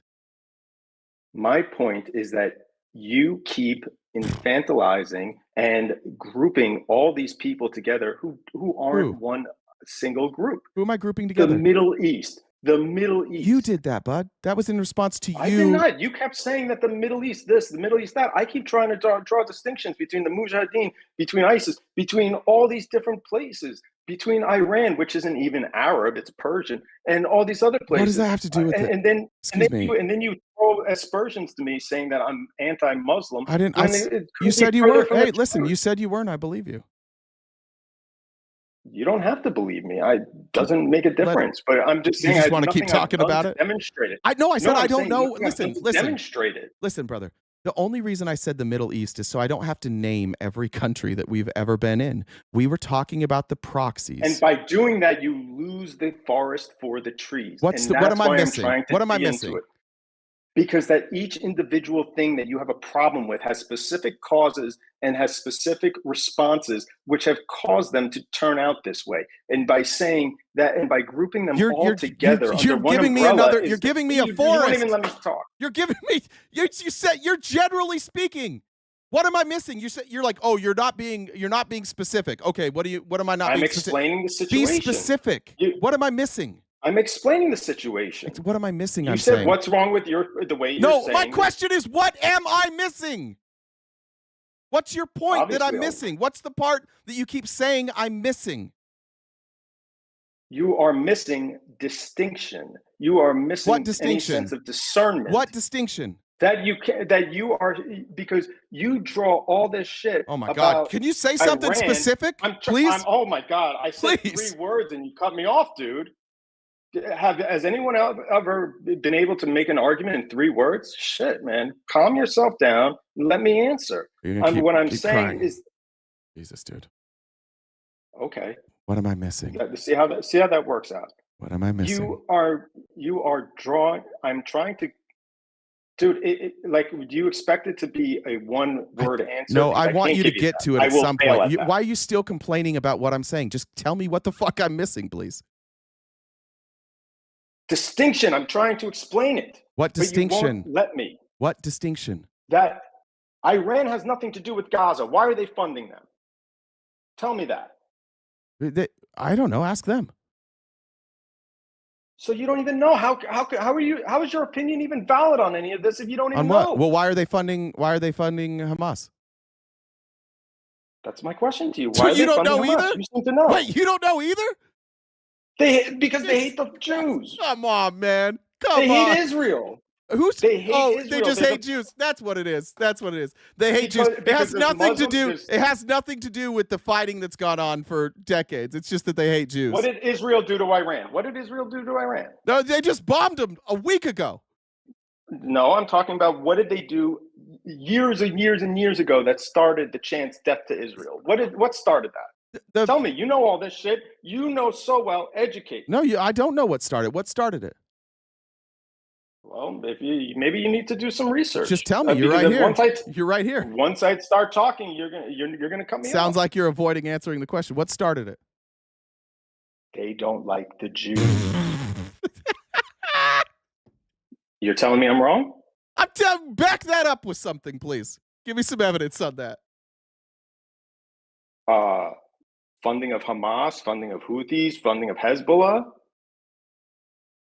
Why do you think they're doing that? Why? Tell me. Because Why they've are they been doing at that? war. They've been fighting each other. They keep killing each other. For That's why. what reason? For what reason? Because they both hate each other. Why? Because religion is fucking stupid and it divides people. Okay. So they hate And the for Jews. some reason, you just gave the example. They just hate the Jews. Well, it's yeah, for sure, but Oh, same yeah, way. yeah, okay, Wait, so but then it's would okay. that There you go. wouldn't that mean that all of Thank you for Israel admitting it. attacks? So Israel's attacking Palestine because they hate Muslims? How does that make sense? If someone hates you, do you reflexively hate them? I said they hate each other. No, you said religion was the reason why. I said, why does Iran hate Israel? And you said religion. I do think that religion started this, and it started over like a territory. Okay, so someone hates me. Do I have to hate them back? Excuse me. It started over a territorial battle, and then it escalated, and then Over people, what and then Israel, and then it got, and then it escalated through Iran- violence. Israel is in Iran's territory. Excuse me. And then it's Doesn't make escalated for sense. decades over decades, and it radicalizes people. And then what started as like a disagreement now is a full-fledged war, and nobody really seems to know why the fuck they're fighting. That's the real honest. Like, if you're saying No, that you just don't want to admit it. You just don't want to admit it. Don't want to that they admit hate 'em what? Because they're Jews. Don't want to admit what? That they hate them because they're Jews. No, I don't. I don't see any evidence of that. Really? Really? No. No, because then I can't give you a whole history lesson. I can't give you a whole understanding of how the culture works and how the religion views any area that was once taken over by Muslim armies, and how they shouldn't be able to give up any of it. Well, isn't that the same thing that the Jews think, that land is theirs, granted by God? Well, see, But they don't hate. okay. But they don't hate Wait, Muslims. hang so on. So if it's disputed by Let's pause. Muslims, Let's pause. Muslims Can hate we Jews. pause right there? But if it's disputed Oh by my Jews, God. then Jews don't You hate understand Muslims. Got English? it. Yeah. No, can you pause right there? I want to unpack that. Go ahead. I want to unpack that. Go ahead. So you're saying that Israel has the same kind of manifest destiny that these Muslim war fighters have. Is that what your opinion is? No, because it's not what I said. Okay, then why? Because you just said that. You said, What well, did I say? then you could say the same thing about Israel. You could. Wanting all that land. You could. Right. No, you can't, because Why not? Israel has given up more land than they even have. Do they believe that they have? Do they believe that they have a right to that land from God? Many Jews do believe that. Okay. Yes. Okay. So what did I say that was wrong? But then? that's not a governmental position. Like I didn't is say it in was. I Iran. didn't say it was a governmental position. You just said do Israelis, and I'm saying I didn't say Jews. Israelis. There's a difference. I didn't say you said Israelis. do Israeli. No, we're Then talking who about did you Jews say? because this is Jew. Like the right to that land is Jews, not Israelis. The right from God is not Israelis; it's for Jews. But whatever the belief is one thing. But that's not what the. Yeah, that's you get not real what nuanced. actually You happens. get real nuanced when it's Oh my when it's God, your dude. religion. You don't get real listen. You don't nuanced when listen. it's your religion, don't you? My religion has nothing to do It with seems to have everything to do with this. You say that Your because ignorance of religion Muslims is feel like apparent. Muslims feel like they have right to that land, so they hate Jews. No, Therefore, it's they not kill that they Jews. feel- Jewish no, people no, feel no, like they no, have a no. right. Be See, quiet. you're putting Be quiet. words- I'm you're talking. adding words. I'm talking. You- Shush. okay, go ahead. Talk. You're Let's saying see your ignorance. Muslims hate Jews because they feel like they have a right to that land, so they hate Jews, so they kill Jews. Jews say they have a right to that land, but they don't kill Muslims because they're good. Is that right? Can I respond? Yeah, dude. That's why. That's at the end of my sentence. What you are mischaracterizing, because the position of a country is different than We're the not position talking of about a countries. religion. We're not talking about countries. We were talking about a religious Thank ideology. you for letting me finish. Thank you for letting me finish my sentence. Well, we're not talking about countries. We're talking about religions, dipshit. And I'm trying to, and you're insulting. Yes, I am. You'd be a Yes. great diplomat. Thank you. Okay, real fast. Hold on. I just need to take a pause, just in an intermission. Boys, go to your corners just for a second. We've got roughly, I'm sure we'll go over, I'm sure we'll go over time today, but we've got about an hour left. So we're trying to knock out the rest of the gift goal. I will put in the comments what I think we're sitting at currently. I'm about 200 left in the gift goal from my numbers. So if you guys could help us out, Venmo, Cash App, PayPal, Super Chats, all that go towards help keeping this show going each day, Monday through Friday. And if you haven't already subscribed, please do so. Okay, boys, you can go back. You can fight. Go ahead. What I'm saying is that if you look at the evidence, Israel has always been willing to give up land for peace. And the other side does not believe in that. Are they willing to give up Before you Palestine? cut me off, it depends what you define as Palestine. Let me say this. Gaza? When Israel, yes, absolutely. They're willing to give. They're willing to that's give up Gaza right now. That's what they did in 2005. No, to give up. Oh, you mean give up like let people stay there or give up? They gave up in 2005. They Oh, so moved even all the dead bodies. I know, but remember what I said. Like, did they give up control? Yes. Oh, so From Gaza. 2005 to So Gaza's like2007. so it's From an independent 2005 to state. 2007, there was, So it's an independent state. So 2005 it's an to independent 2007, state. it So it's an was. independent state. Was it not from 2005 to 2007? Because I keep saying that and you keep talking over me. So am I wrong? I'm talking about right now. Is it an independent state? I'm not talking about right now. I'm saying you said I don't care about then. I'm talking about right now. I'm demonstrating. I could give a shit I'm about that. demonstrating You it. said Israel is always willing to give up land, and I said, are they willing to give up Palestine or Gaza right now? Are And they I said willing to give yes. that up? Yes. Then why don't they give yes, it up? They did. Why are they occupying it and because murdering of the people? people who are trying to kill them Oh, okay. are there. Oh, okay. Oh my God, dude! Like this is what I mean about distinction. You have no sense of discernment, brother. in No, any you of this. you have this like you have a No, you just don't complete- want Jews to exist in the land of Israel. Yeah, that's at what it all. is. You That's just what think it is. I don't give a oh, fuck. so you Listen, don't- let me tell you the honest to God truth. I Hey, don't tell give me if- tell I me where I'm don't wrong. give a fuck about anybody's religion. Fuck all religion. I do not think that you have a right to Did a I ever land. bring up I'm religion? talking. Thank you. I'm telling you what my opinion is so that you don't have to keep guessing. I don't give a fuck about religion. I think that Israel has every right to exist as a state. I do not believe that they should exist as an ethno-state. I don't believe that they should be able to have second-class citizens. If Israel wants to exist as a state, they can't have second-class citizens. They can't have certain rights for some people and certain rights for others. They can't restrict Like who? restrict travel. Who do they restrict travel on? The Palestinians are shoved into the corner of a map right now. They are shoved into a corner. They can go nowhere, and they are living outside Palestinians aren't in Israeli. tents They're not with Israelis. food trucks. Exactly. So why Palestinians are not Israeli. Well, then why? So they don't the have different point. rights. That's the point. Every Israeli has the same right Palestinians have less rights because they're not Israelis. Israelis have rights. I know. Israel. Hey, dude, we're saying the same thing. No, you don't understand that. I don't understand what the Palestinians are second-class citizens. Holy shit, dude! I'm trying to finish my. Are they sentence. You keep second-class cutting me off. citizens or not? They are not. Listen They're to not. Mossab Hassan Youssef. What are they? Listen to all these other people. But no, I'm listening to you. They're not second-class citizens. They have all the same rights. You just said Holy that they shit, don't dude, have you're rights because they're conflating not Israeli. Palestinians with Arabs, or you're conflating Palestinians with Arabs. I'm conflating Palestinians with Palestinians. Keep saying things. You just anyone who knows what they're talking about knows that you're Why do you not. think I'm conflating Palestinians with Arabs right now? I'm talking about Palestine. Because Palestinians definitionally are not Israelis. If you are an Israeli, I didn't say they were then Israeli. you have all. But you said they have different rights. I know. Palestine isn't Israel. What's that? Palestine is not Israel. No shit. So then why are you talking about the rights of people who are not under their government? Yeah, exactly. You don't know what you're talking about. Israel's not Palestine's not a country. Holy shit, dude. Are they a country? They have if you live in if you live in zone A, are you an Israeli? Answer me. If you live in zone A, I don't know where Israeli? zone A is.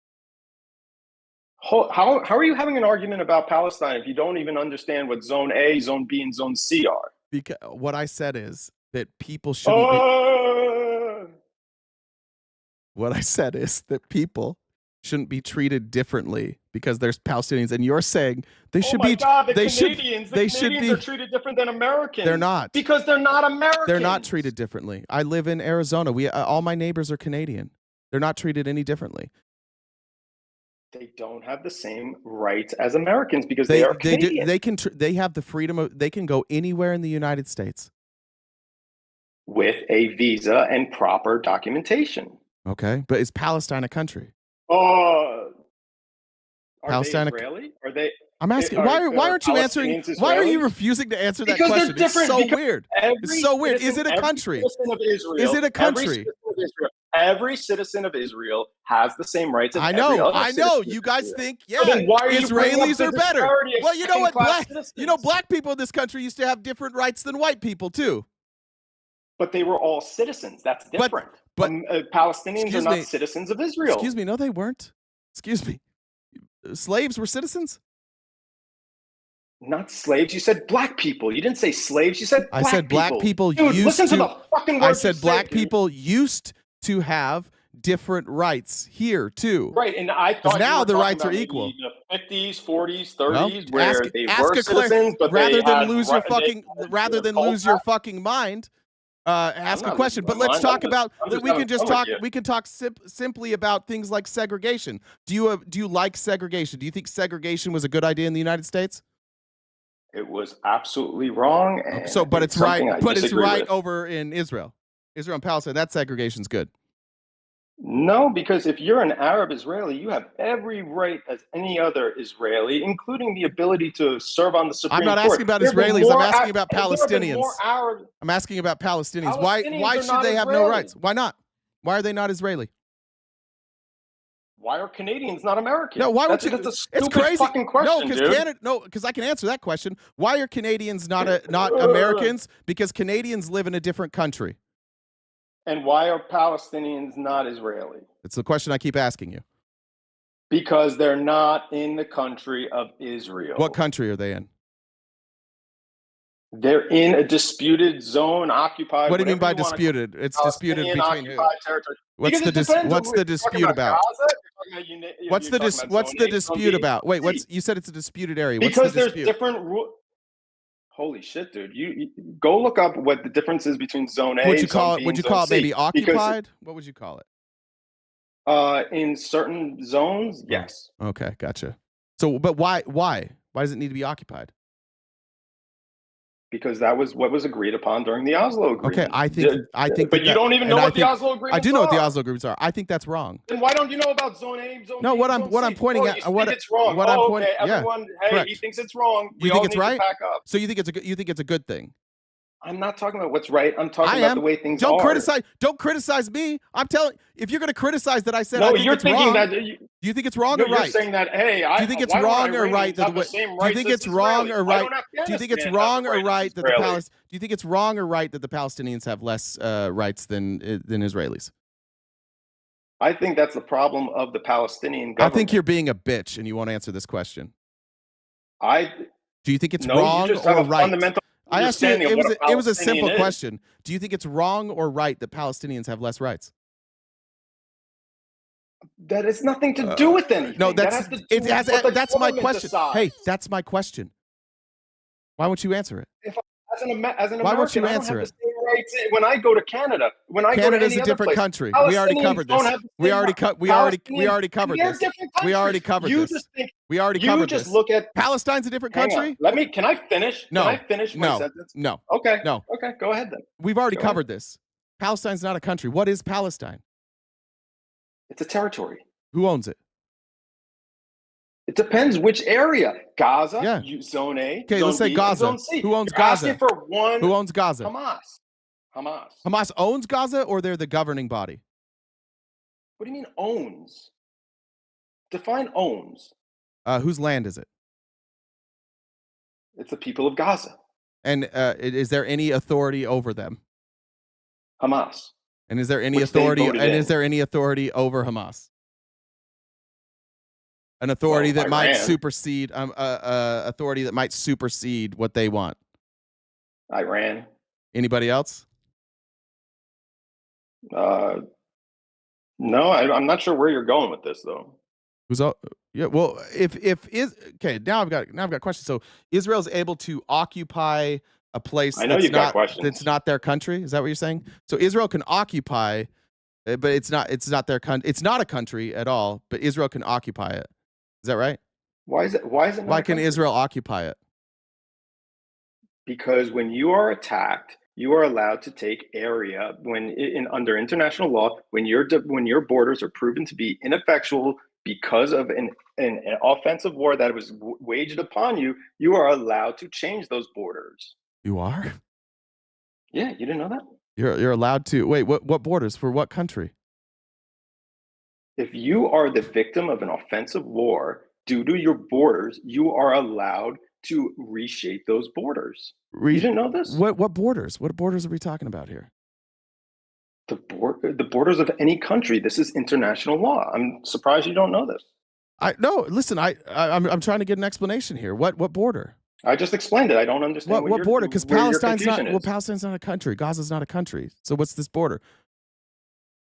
You're saying Israel doesn't have a border? I don't understand what you're. You said that they moved in through this border. What's this border? If borders are between countries, right?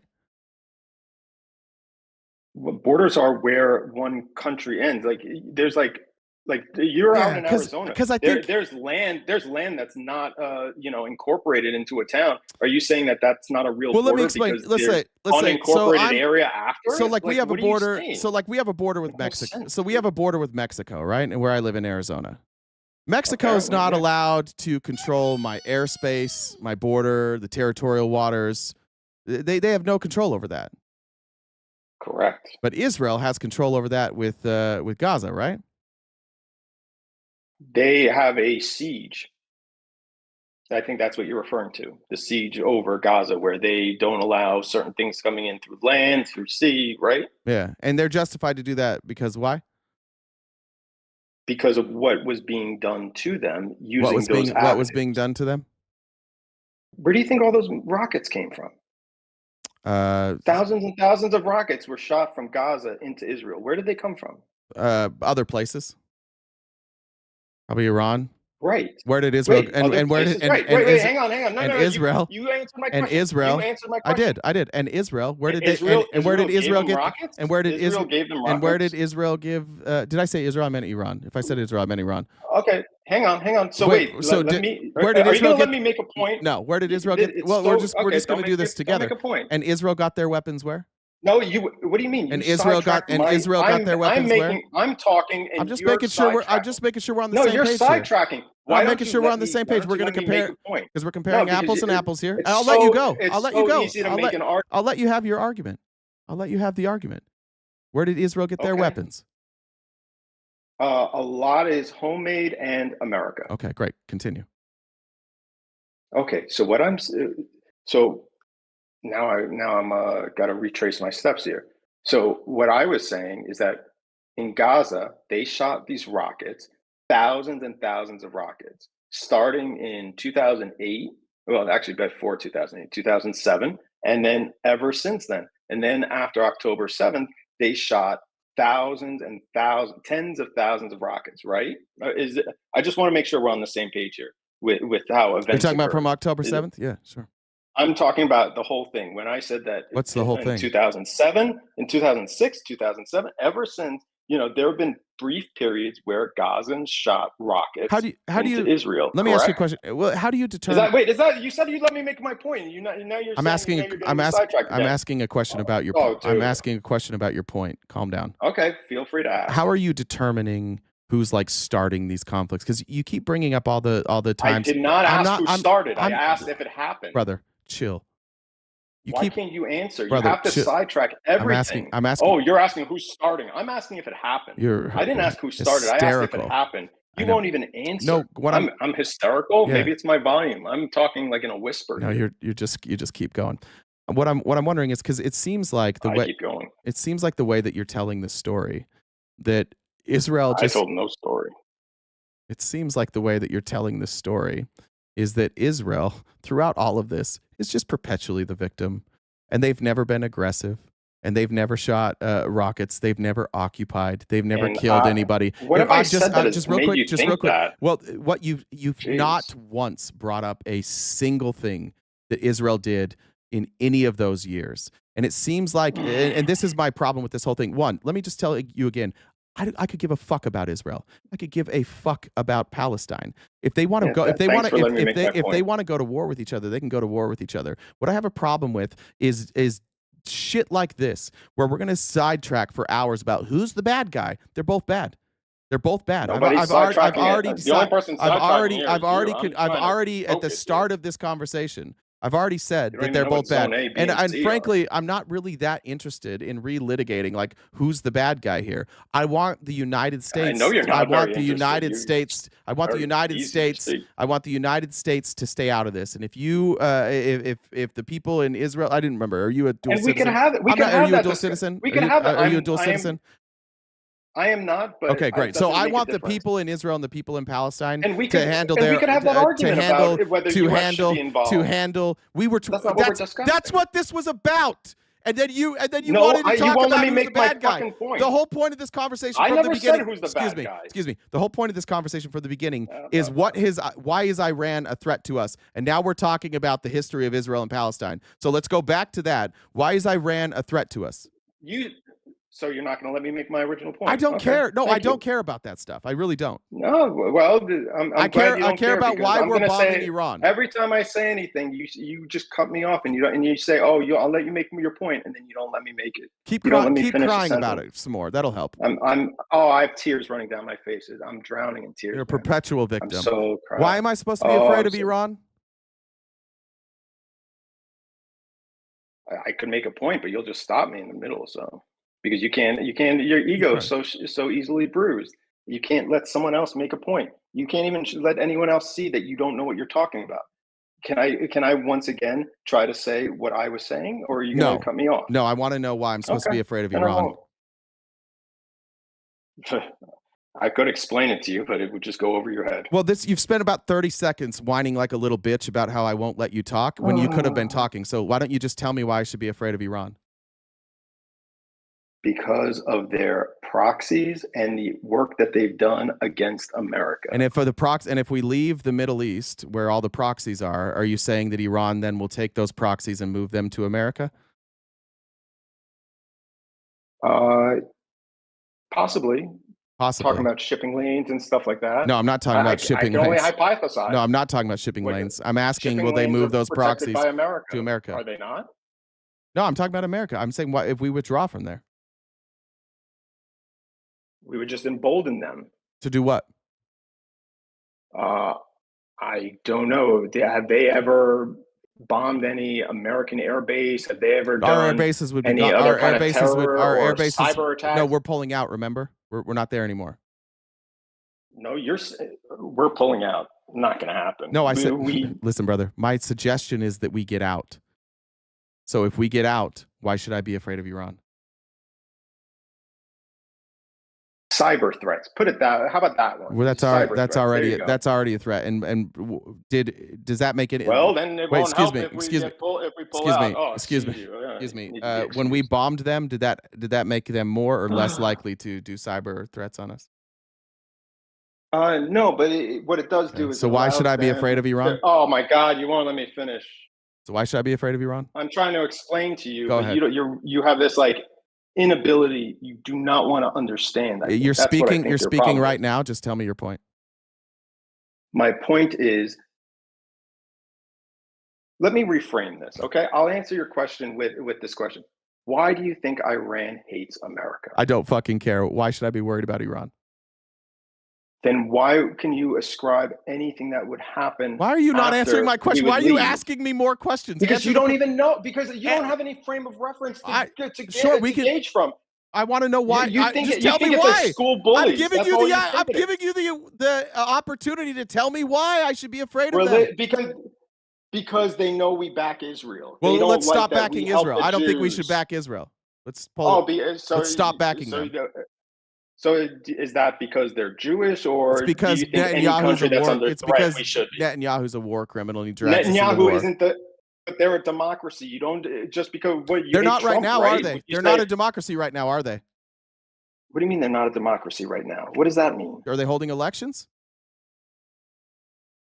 Right now, No, because they're under war. Yeah, and when they're at war, Netanyahu acts like a war criminal. So I don't want to support No, do you know that. what they should do? They should have elections now, and people were too scared to go out, and then they're under orders to stay home and all that. I see him out. I see him going out and How do drinking. you run an election like that? I see him going out and drinking and partying all the time. I don't give a fuck. Some people. Sorry, but that's not the majority. It's not our that's fault. That's not the majority. You Pick have to somebody have else. enough to run an election. Pick somebody. Well, And I don't. They did. Yeah, I don't they care. Did. Listen, they did run. You're talking about Israel now. You're talking about Israel now. I don't care. I don't think we should support Israel. I think Israel is.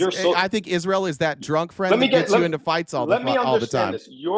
Your position is that we should acquiesce to the mullahs and the people who are dictatorial because they're really aggressive, and we just don't want. No, I think we should act. I think peace at all costs. No, Peace at all costs. I think we should acquiesce to the American people, who a majority of Americans think that we shouldn't be supporting Netanyahu in this war. If they're as smart as you, I'm getting worried. Well, you're doing great, pal. You're doing really great. Well, you go look up what a zone A, B, and C are afterwards. Because, okay, you still can't see how you still can't. No, I don't know. Look, I'm not a foreign policy expert. I'm asking you to explain to me. I'm asking you to explain to me why we shouldn't just leave the Middle East. But that means because just tell me why we shouldn't leave the Middle East. For a number of reasons. It seems like your reason is to protect Israel. Because we have, and to protect Israel. I don't care about Israel. Why? Because they cause us problems. We get no benefit from Israel. They drag us into war all day long. That's all they ever do. We weren't warring with. Do you ever use a smartphone? Do you have any idea of what the medical technology? What about all the military technology that Israel creates that America uses? I'm not worried about that. Have you ever heard of it? Apparently not, because you just would bend over and let anyone take over. What? You would just let any country take over. Take over who? Oh, I want peace at all costs. You take over America? I just let anybody take over America? Apparently, because you just want peace at all costs. No, I want. You don't care who it is. Yeah. You want Israel wiped off the map so that other people who are dictatorial can take over. Now who's putting words in whose mouth?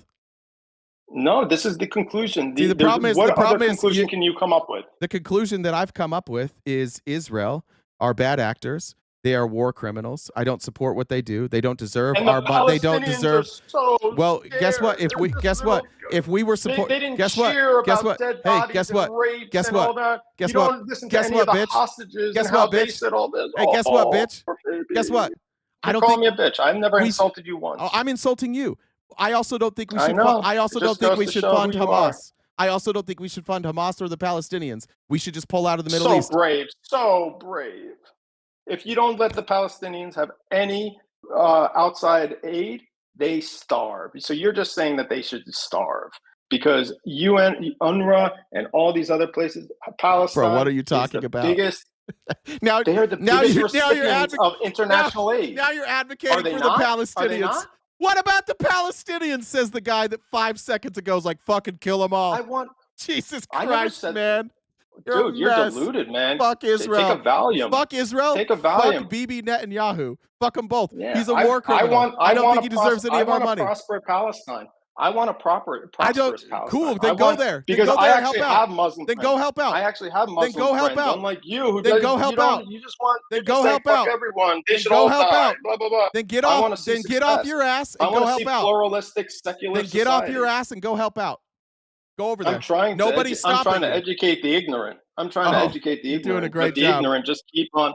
Yeah, apparently not. Apparently you're bad at it. Still here. Maybe you're just bad at it. I'm obviously bad at it. This is my first attempt, and you're bad at it. You're really you're making me reconsider this effort.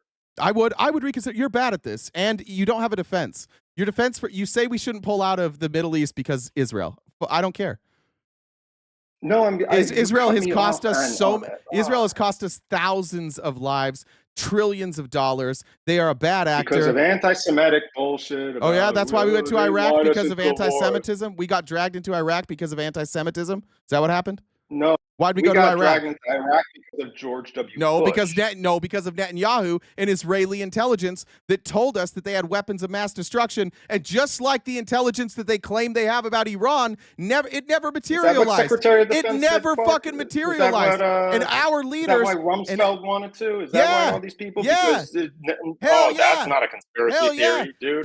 Yeah, you got a lot of evidence on that. I do have a lot of evidence. Netanyahu testified in front of Congress. They brought him. Rumsfeld, Cheney, Bush, when they said, we got to convince Americans to go to war, who did they bring? They brought motherfucking Benjamin Netanyahu. Listen to this guy. So it sounds like the other way around. It sounds like they were puppeting him, not the other way around. I don't agree with that. That's only if you use logic. Well, look, we can agree to disagree on that. Okay, wait. Why did 9/11 happen? Tell me that. Why were we attacked on 9/11? Because some people decided to attack us that didn't like us. Okay. I don't know where to begin with you. You have no understanding of international policy. Oh, why did it happen then? Why did it happen? Because of America's support for Israel. Because of America's support for Israel? So because of that, the Saudis funded a radical group of jihadists to attack Saudis. What bin Laden? Why are you bringing in the Saudis? Saudi nationals. They funded Saudi it. nationals. They funded it. Yes, Saudi nationals. That's why I'm bringing them in. 15 of the 19 hijackers were Saudi. That's why I'm bringing them in. That's like saying Americans or Canadians. There's diversity of thought. You don't see that. I didn't say the country of Saudi Arabia all agreed. You said Saudis. You said the Saudis did this. When you say the Saudis, that's saying, just like saying the Americans are here. No, that's not what I'm saying. Well, then maybe change your phrasing. Okay, sorry. Words have meaning. Some Saudis funded a terrorist group to attack us because of Israel? Because of America's ongoing support for Israel. When did they say that? You never read anything that bin Laden said. This is my problem. You don't. I did read bin Laden. I did read what he talked about. What did he bring up Israel? He brought up Israel a few times. Yeah. Okay, so then he didn't say that's why they attacked America. Okay, then why did he attack America? Because you said that a bunch of guys didn't like us. Yeah, they were mad because we had betrayed them and we had turned our backs on them. They didn't like our occupation all over the Middle East. Some of that had to do with Desert Storm. Some of it had to do with our support for our support. You make it sound like we're everywhere. Our support for Israel was also included. But yeah, it wasn't about Israel. Really? But even then, even if it was about Israel, I think that's even more evidence for me to not fuck with Israel anymore. If people are flying from that's all because over you're the scared. world That's because you're scared. So to attack us for Israel, maybe we don't fuck with Israel anymore. I stand up for what I believe in. You bend over for it. Yeah. I don't. Yeah, you are such a hero. You say that you would run. You are such a hero. Who would Look run at this away guy from Israel because other people hate Israel. No, I hate Israel. No, I hate him. No, I hate him. Well, you just said that. It's you not just because said you others hate them. I hate them. No, I hate Benjamin Netanyahu. Man, I really hope you read a transcript of this shit later because you would be surprised how you sound, dude. I've run out of patience for you to just like ad homing everything I say. Do you have anything? No, that's fine. Do you have anything left to say before I get going? No, I appreciate the time. I hope you do well, and thank you for having me. Okay, great. Have a good day. We have someone else that wants to debate. Go for it. You want to check some messages and stuff like that while I'm getting together, I guess. I'll do that. So all right. John said, was Jay's favorite snack pack flavor? Pre the rug. Alyssa said, fuck Zionists. Krista said, I have to contribute. This is entertaining as hell. Jacob said, Canadians are Americans. They live in North America. Hey, that's a good point. Yeah, I didn't catch that. This dude's cooked, bro. 12 PO Israelis. They have murdered over 20,000 people. Dude, they murder their own hostages. They don't care about Israelis. Thank you, Lowly. Amy said, median age in Gaza is 18. 40% are under 14. So you're talking about kids, sir. Also, they have to have 60% for nuclear medicine. They were approved and monitored. Hegseth is what he says about women, too emotional. Joseph emailed me the OM vid. We have the. Oh shit. It's the same video. Oh, I thought I was talking about the. In that video, she says that she might get the body cam footage later. That's what I was Yeah, talking no, about. it's not body cam footage. It's the one you showed the other day. The cartoon looking one. Oh, okay. Judah says, can Orange just get rid of the Treasury Secretary or replace him on a whim? I'm following from Scotland and have learned so much from y'all. No, he can't. The Treasury Secretary serves a 10-year term, and that is, I don't know if that's next year or the year after that comes to an end. And then whoever's the president can nominate a new Treasury Secretary. Brianna said, according to this guest, is marriage by proxy a terrorist act? Learn what words mean. All aboard the dollar train, said Namasi. Kelly as well. Did I miss any? How come 9/11 was coincidentally a Jewish holiday? I didn't know that. It was a Jewish holiday that day. This guy shouldn't teach anyone anything. All right. Are they in the? So they're here now. Oh, okay. But one more second. So what I've got for the remaining balance of the gift goal, I show 175 left on the gift goal. So if you guys could help knock out the rest of that number, that would be great. With between 34 people on Twitch and 840 on YouTube, that shouldn't be an issue. So Venmo, Cash App, PayPal, Super Chats, we all sent $1, it would be gone. So all right.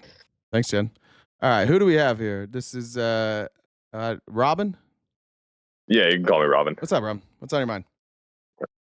I heard you talking about the the Iran, why Iran and America has issues. I think my question was why should I be so afraid of Iran that we needed to bomb them? That was kind of the discussion. So for me, the biggest take with Iran is Sharia law and kind of how Muslims base Sharia law. And Iran's kind of the only state that really has that. Thanks for the sub. There's other states that have it. Afghanistan has it. I think there's. Yeah, but if you look at it as a general consensus, even here in the States, most women would never support it. If you look at like Iranian law, women can't dance in the streets. A lot of animal rights. So why should I be afraid? So why should I be afraid of them? Because the point is to push Sharia law across the world. That's kind of how Iran is based, and most of those. But Sharia law is less countries are practicing Sharia law now than 20 years ago. Like less and less countries are. They're becoming more progressive. That's okay, but even with that in mind, it still isn't an ideal to say expansionism isn't something that they're attempting to do. And Iran has definitely made that a like forefront. It's kind of present in like so let's say like Hezbollah. If you look at like their standard chatters that they have for most of their camps or any of their recruitment ads, it's usually like death to America, death to Jews, stuff like this. So why should I be? But why? The question is why should I be afraid of them? The same reason anyone else would be. So when you have an extremist organization, whether that be an extremist organization is any subset of people who are going to act in whatever, say, religious or political belief that they have, and they do an extreme act. It's going to be the smaller or minority subset of people. So it's not necessarily saying all of Iran is bad, but it is saying that the ones that do practice the Sharia law and the ones that want the Sharia law to be like global. Yeah, but they're not here. It's kind of an issue. Yeah, but they're not here. What's up? Yeah, but they're not here. Yeah, but they're trying to be here. It's not saying that. I can get. So we should your kill. point So we should kill them.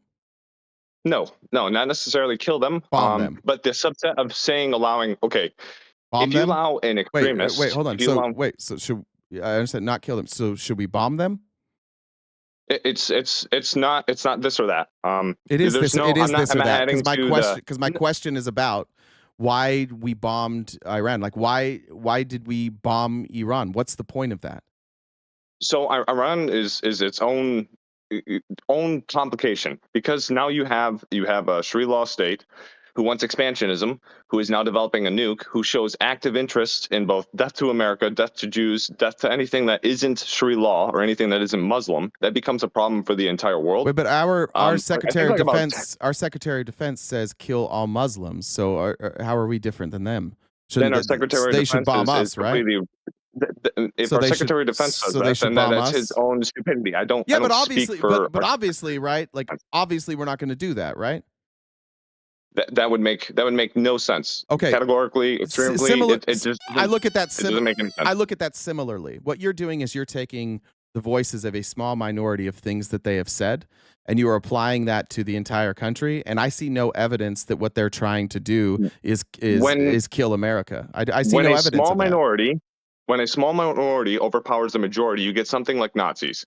As a small minority that overpowered the majority. That happened. It's present. It's a history. It's a future. But it's not it's here. something that you can look. It doesn't. Even if you don't think it's here, it is a possibility of it being there, and it's an extremely high possibility. Okay, so due let's to the rhetoric that okay, so let's constantly say is that happening. so let's say that we wipe Iran off the map. Is the threat of Sharia law still That's there? not saying to Iran. There's no call to wipe Iran off the map. There's no point of that. Even Nahayu or whatever is. Listen. He doesn't. Hold on. That was a hypothetical. Just stay with me. So even if we were just able to wipe Iran off the map, would that end the threat of Sharia law that you're talking about? So then why are we bombing them? We are bombing them because they are the most extreme in the region. It's like saying this: Obama. Why took do I on care his about time. the? Why do I care about the region? That's because the region is a threat to you locally, and it has been a threat to you locally. How? Okay, so we can go into the whole open borders saying that causing problems because you're not vetting out people. What open borders? What was originally open borders under Biden? Even before Biden. Excuse me. What? What was considered? Wait, what? The only one. Excuse me. When I ask questions, don't just keep going. We're talking about open borders now with Iran. That's a crazy leap you just took. That's not that crazy. You're making it seem like it's crazy. It's not that hard to understand that somebody can move to Mexico from Iran. Let's do this real quick. Hold on. I live in a border state, so I want to make sure that we have the same definition. I also live in a border state. Great. Great. Shut up for a second. This will be easy. I just want to make sure we agree on the definition of open border. When you say open border, what do you mean by that? Open border is no vetting of any individual that is coming in the country. What do you mean by no vetting? Like they could just walk across? If you are not vetting or you are not actively trying to vet people out, and so you have people who are crossing, whether they claim. Please answer the questions I'm asking. I'm trying to get your. Because I'm asking you for your definition, and you're just telling. What do you mean by vetting? I'm giving you my definition right now. No, okay, go. 5 seconds. If you are allowing an individual in here, even if they are claiming asylum, and you are not vetting, this is not a definition. A definition would be like they come to the border, they show their criminal record, they show their visa, they have papers. That would be a definition of what vetting is. What do you mean by vetting? You understand what I mean by vetting? No, because you just keep telling me what it's not. Blow it off. No, I want you to tell me what it is, not what it's not. You keep telling me what vetting isn't. You can get as mad as you want. That's fine by me. It's not going to help your argument. I'm not mad about the argument. I'm trying to get you to answer the question because I'm asking you to explain so that we can have this discussion. So when I ask when I ask you what something means, don't tell me what it's not. Tell me what it is so that we understand what open borders mean. Okay, so then with that same principle, then can you argue that someone who is an Iranian citizen cannot make it to Mexico? Will you argue that? What? Is that an argument that you're willing to take a stance on? That an Iranian citizen can't get to Mexico? Let's just say a terrorist organization wants to get into America and they move to Mexico and they claim, hey, I'm Christian in Iran, so I'm going to be persecuted in my country, so I'm claiming asylum. I've met many of these individuals, and most of them are Christians and stuff that are trying to leave Iran. Okay. Now, that person enters the country. That person is now considered a sleeper cell. Can be a sleeper cell, can be something who's completely harmless. It might not even be someone who is anything. But if they are, and the chance that they are, you get situations like Wait, so hold 1990s when the Twin Towers got bombed underneath. Hold on real quick. The Twin Towers. Hey, when I say hold on, please hold on. What does this have to do with why we bombed Iran? Because you're trying to say that we have no connection to Iran, I'm not. And there's no way that can physically affect us. How can Iran affect us? I think maybe you misunderstood what I'm saying. I'm saying, why did we bomb Iran?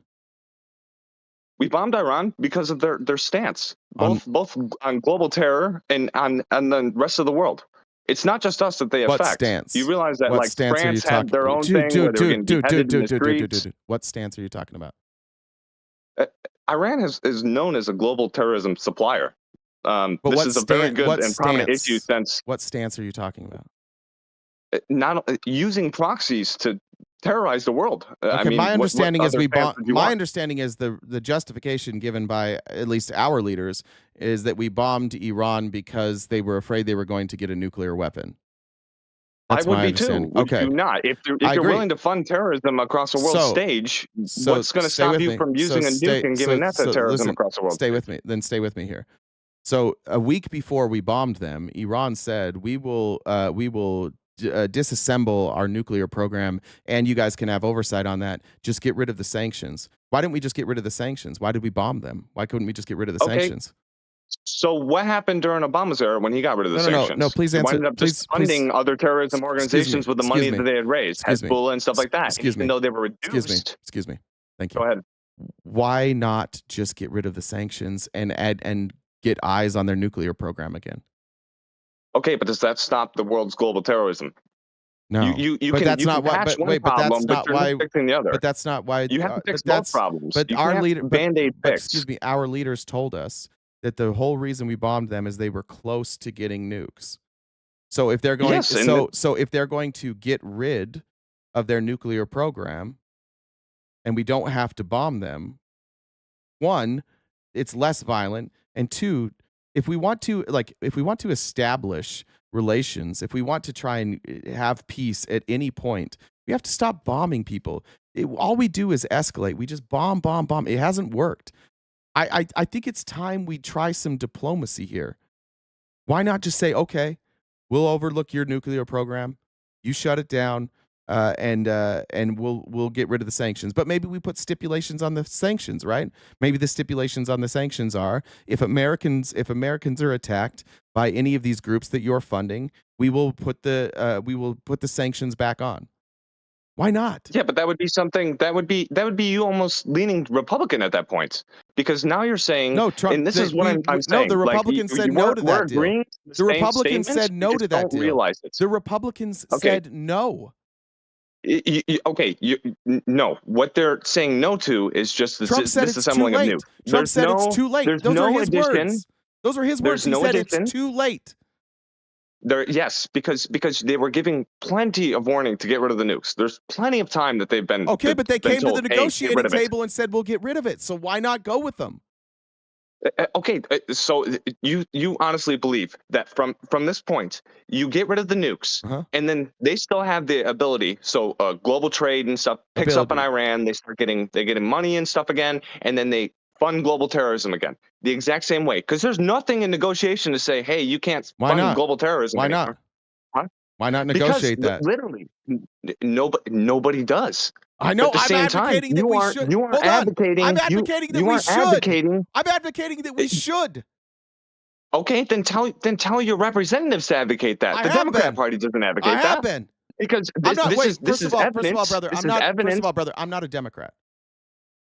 Okay, but that's going to be the counterparty to the Republican, regardless I understand. if we like it. And if you were a Democrat, I would be saying the same thing to you.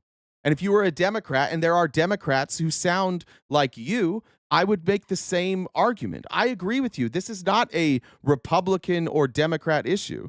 I think this is an American issue where we do things and we don't understand the effects of the things that we're doing. For fuck's sakes, Tulsi Gabbard is the director of national intelligence specifically because she advocated against regime change wars. And then they didn't even put her in the room when they discussed this. They said, oh, her intelligence is wrong, and we bombed her. I agree with her. It may be a minority position, and that's fine, but I think I don't know why we're not doing diplomacy. Why do we always choose bombing? We always choose bombing because the other efforts is to try to say we trust you, or if going into and giving you the ability to do something, whether you actually take and make good on that. And it's a very good evidence from the Obama era when we gave them the Iranian nuclear deal that they are not good at keeping they kept it. Not they global stayed, terrorism. Wait, hold on. The Iranian nuclear agreement. I know, but there was no negotiation. The Iranian nuclear agreement was about their nuclear program. Yes, but and they kept their word. The Iranians and they kept their completely word. stop? And they kept their word. No, they did not. Yes, they did. They didn't completely stop. They were under 4% enrichment. That was the rules. It doesn't. Okay, if you're under 4% enrichment, does that mean you're never going to reach a nuke? No, but we were allowed to go we were allowed to go inspect it. And so if they enriched their uranium past 4%, they would have been in breach of the contract, and they never violated it. There would be, okay, so I'm not a scientist on this, and I know you're not a scientist on this. I don't know what the actual requirement is from enriching uranium. 90%, but I know at 90% for a stable 90% for a stable weapon. Okay, but the point is between what a reactor is and what a nuclear weapon is, and stuff that you can do without even having a nuclear weapon, like a dirty bomb. This has been something that's been brought up in talks very frequently, and something that could be that. If you are a global bad actor, you are simply a global bad actor. It doesn't matter. There's not really much that you could do. You can ask for the Iranian people to try to stand up to an evil regime or a regime that doesn't seem to. Let's just talk about humans. effectiveness. When we had the Iranian nuclear agreement, were they anywhere near developing a nuclear weapon? They were close enough that we felt we needed to. No. After the Iranian nuclear agreement. I wouldn't know that. When it was active. Wouldn't know that. We do know. Yes, we do, because we were allowed. No, because we were allowed. United States inspectors were allowed to go inspect their nuclear program. This wasn't a Scouts honor thing. So we were allowed in there. My point being. Wait, hold on. I wasn't done with that point yet. Hold on, I wasn't done with that point yet. They stayed. They kept their agreement the entire time. As soon as we pulled out of that and we slapped sanctions on them, that's when they enriched uranium. Which, by the way, let's just say that you drop me in Iran and you're the leader now. I'm obviously not a Muslim. I obviously don't have any hatred towards the people in the Middle East around me, because I don't know, right? I have no history. And they said, all right, you've got sanctions on you. The country that hates you the most, Israel, they have nuclear weapons. And what are you going to do? I would probably start enriching uranium for leverage, because I would want to have enriched uranium to use that as leverage to get some sort of peace deal and trade agreements. I think it's silly that we don't see this as a negotiating tactic. It obviously was a negotiating tactic, and we know that because as soon as we started threatening them, they immediately came to the table and they said, "Okay, you win. We'll give you. We'll shut all this down. Just get rid of our sanctions." I think it's pretty clear, that Iran was good faith in this. That you may not like it that they enriched uranium, but they used it as leverage, and they tried to use that leverage in a deal, and the United States said, "Fuck you, we're bombing you." Okay, doubly so. If Iranian was okay, this is the thing I'm saying to you. You can have one thing, but you can't have the other. Iranian nuclear deal. If you want to say that was a good deal, they still transposed it by saying, "Okay, we're still going to supply global terrorism," and they did that. That's why we're at the current situation that we are. Well, look, we supply global terrorism. Israel supplies global terrorism. If you are not, we can't cut that deal with somebody until we do it. Hold on. Let me just do this full point to this. If you have a terroristic group that is targeting America and directly targeting America, and you are a part of a deal, and you're using a proxy. Wait, who's directly targeting America? Hezbollah, anybody that shoots on U.S. bases, anyone that shoots at U.S. ships, we can go down the whole hallmark of issues that would be considered targeting America. So when you say targeting America, you mean not on the homeland? You're talking about mostly in the Middle East, correct? It doesn't matter if it's homeland. I know. I'm just clarifying for you. I'm just clarifying that that's what you meant. That's all. Yes. Okay. Either way, it still means that you're targeting America. Right. The problem that's foreseen with that is if you take the nukes away and they're using the new funding to just procreate that terroristic ideology, or spread it out to the masses, that becomes its own problem. You're not in a good faith actor. And at that point, you're not really stepping up to the global stage of being, oh, I'm a peaceful actor. I have no problems with anyone else. Now, Naharu and the Israeli state and all that can be something that's argued about entirely. That's something. Can I ask you a question different real quick? Is Israel a good actor? Israel's not a good actor. Okay, or is America? America is a questionable actor. Okay. Do you see the problem that I have with this discussion is that I agree with you. Wait, hold on. Brother, the thing that I came in, can I answer? The thing that I came in for to say was, I've let you speak. Israel? Shut up. I'm talking. I've let you talk so much. The problem that I have here, just as a human being, is it seems insane to me that we would go to these other people and we would be like, we can do whatever we want. Israel can do whatever they want, but you have to stop doing the exact same thing that we're doing. No, it's insane to think that you would tell another country, "Hey, stop abusing your people." No, that's not what we're talking about. We were talking about terrorism. You're changing the subject now. Sharia law. We talked about Sharia law, and that's the first thing that I brought up in here. That doesn't change. That's the whole hierarchy. Okay, so of, like, wait, the so biggest we problem should between bomb us them and because Iran. they. Okay, well then don't pretend that this is about something else. It then. doesn't say You're that we should bomb them. Well, It's saying that talking about the bombing core them. regime. We're talking about the bombing regime them. that is in Iran. It doesn't that they follow Sharia law. This is a big problem, regardless of what your stance is on any. A big problem for who? Everybody. Who? If It's not a Sharia big, law. honestly, it's not a big problem for me at all. It doesn't affect me at all. Let's rewind here.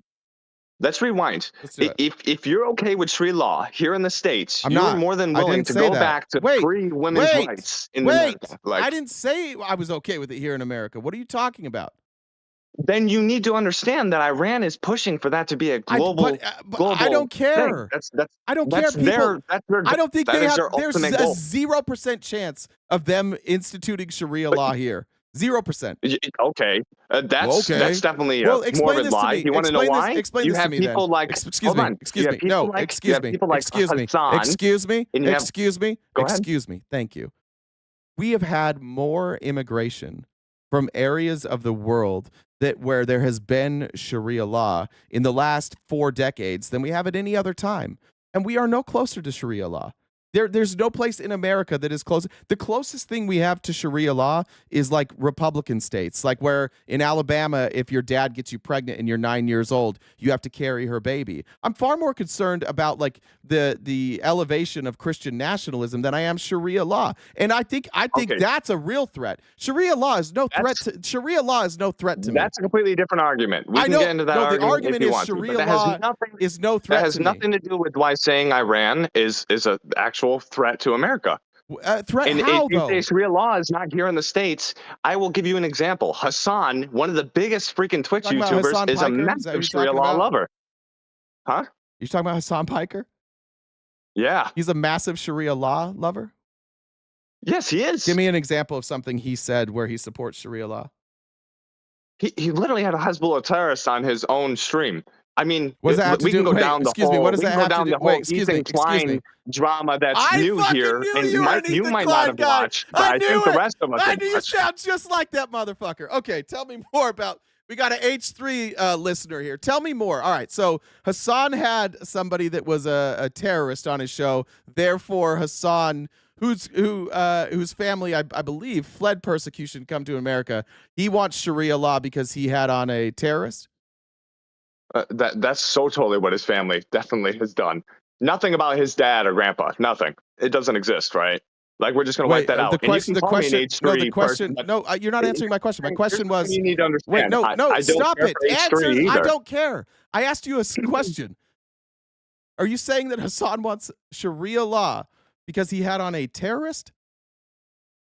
Not just that. Okay, what else? The dude actively and openly supports terrorism. Can we go one by he actively backs things where it said somebody explained to him that Iran doesn't allow women to dance. Excuse me. He said that is not the truth. I'm just. Why do you need me to shut up? Why are you getting mad, dude? Calm down. Because I said be quiet like a million times, and then you weren't listening, so I had to yell it. I just want to go one by one. If you, we're not gonna gish gallop your way through all these things and expect me to remember all of them. So let's go one by one. The first one is that he had somebody, and I don't know anything about that. You said they were a member of Hezbollah. Is that what you said? Yes, you can actively look it up. Fair. It was a content. I'll look it up. I'll look it up later. What's the second one? Let's just for the conversation's sakes, let's assume that what you're saying about him having a Hezbollah terrorist on was correct. On that, when he had that person on, did he advocate for Sharia law during that interview? No, but he was openly loving the person. I don't know how much further you can be like, okay, well, you have a connection to something else. So he was nice to somebody from Hezbollah. Okay, what's the next one? There's other stuff where it's like, if somebody attacks, says, okay, Iran, women can't dance, he's instantly to defend what is the Sharia law that doesn't allow women to dance. So he defended says, defended that Iranian women couldn't dance. He was like happy that Iranian women couldn't dance. No, he said that of course Iranian women can dance on TikTok and stuff. They're fine. They can do that. Are there Iranian women that dance on TikTok? No, because if they do, they go to jail. So if I Google right now Iranian woman dancing, yeah, go for it, man. Right now. let me look up. Actually, let me look up what Hassan said about Iranian women dancing. Because I did see, I'm not like a huge Hassan fan. I did watch that content nuke, and I thought that I did feel like Ethan Klein was pretty insane. He comes off insane there. Iranian women can post videos of themselves dancing, Piker stated during his broadcast while reacting to a television segment discussing women's rights in Iran. Okay. So him saying that women in Iran can dance is supporting Sharia law?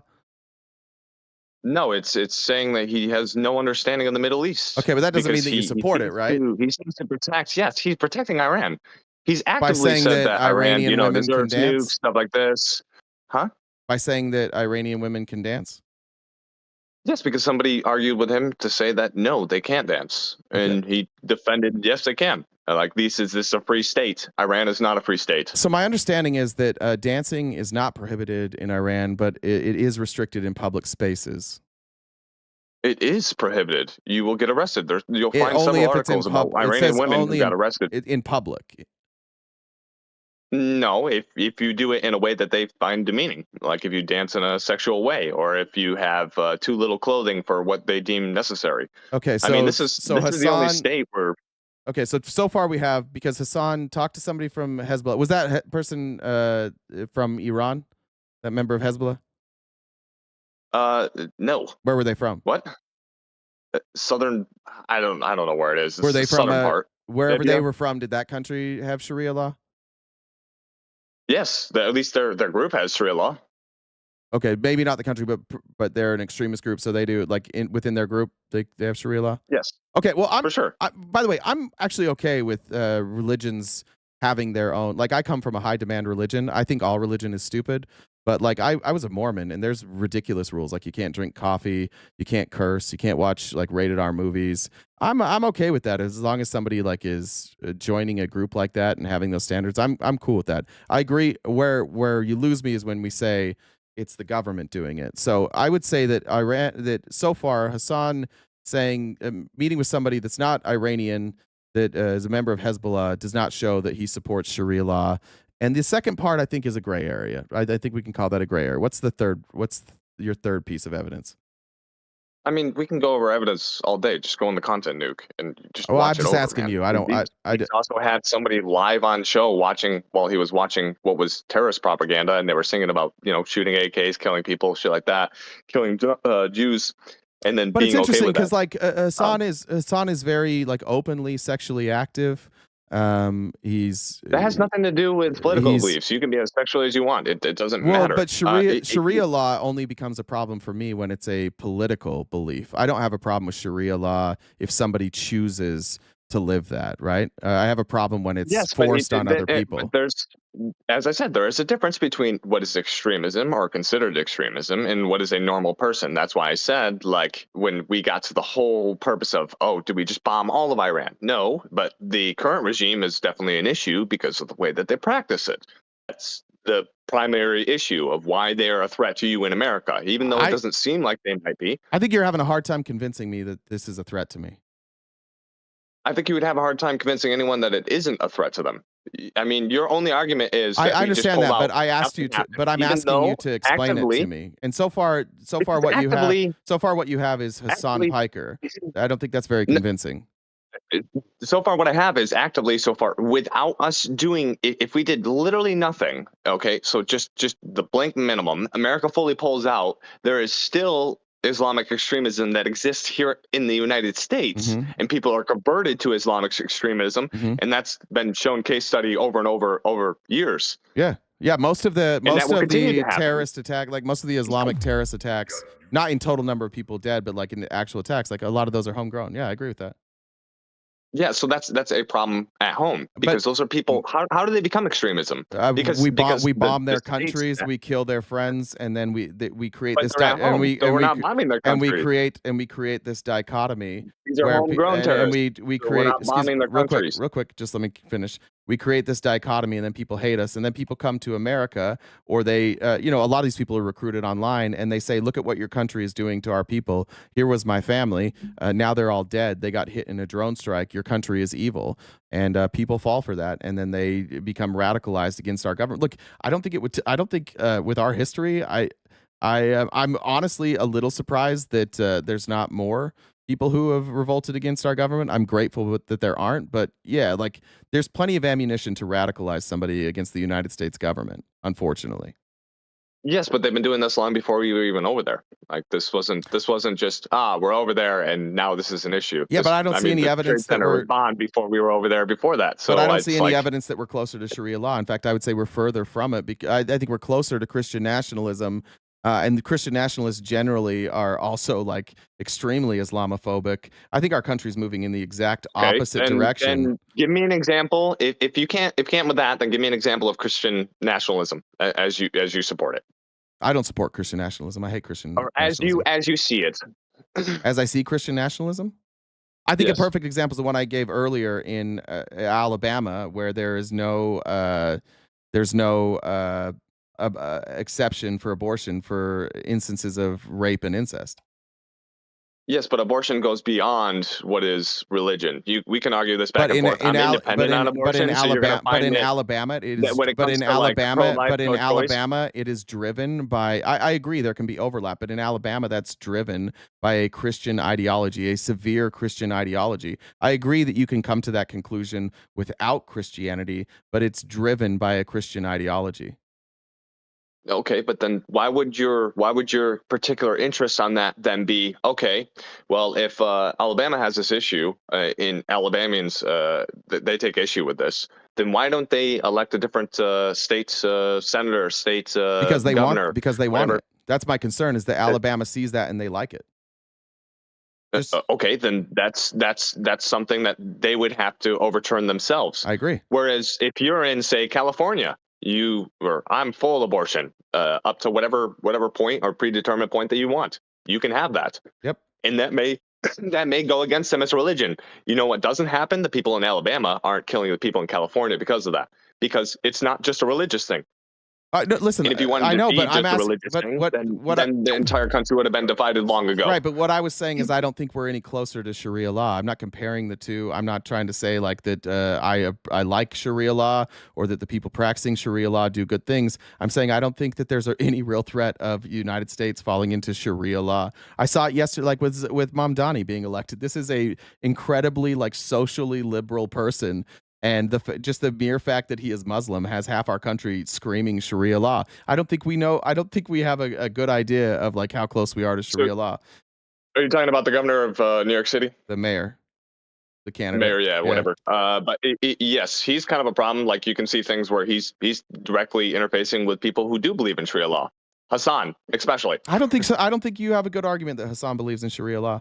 I think there's something called the content nuke. I think that more than I saw the discussion between Ethan Klein and Hassan, and I think that the content nuke was so fucking stupid. And I think that Ethan Klein is desperate to make Hassan. I think that Ethan Klein is very clearly either a mouthpiece or just somebody who just recycles Zionist propaganda, and because he is an extremist, he's really trying to make Hassan look like an extremist. I think this is kind of like I think this is what extremists do. Rather than address their own extremism, they try and make somebody else look extreme. I think you're out of your fucking mind if you think Here's where you're going to be an extremist.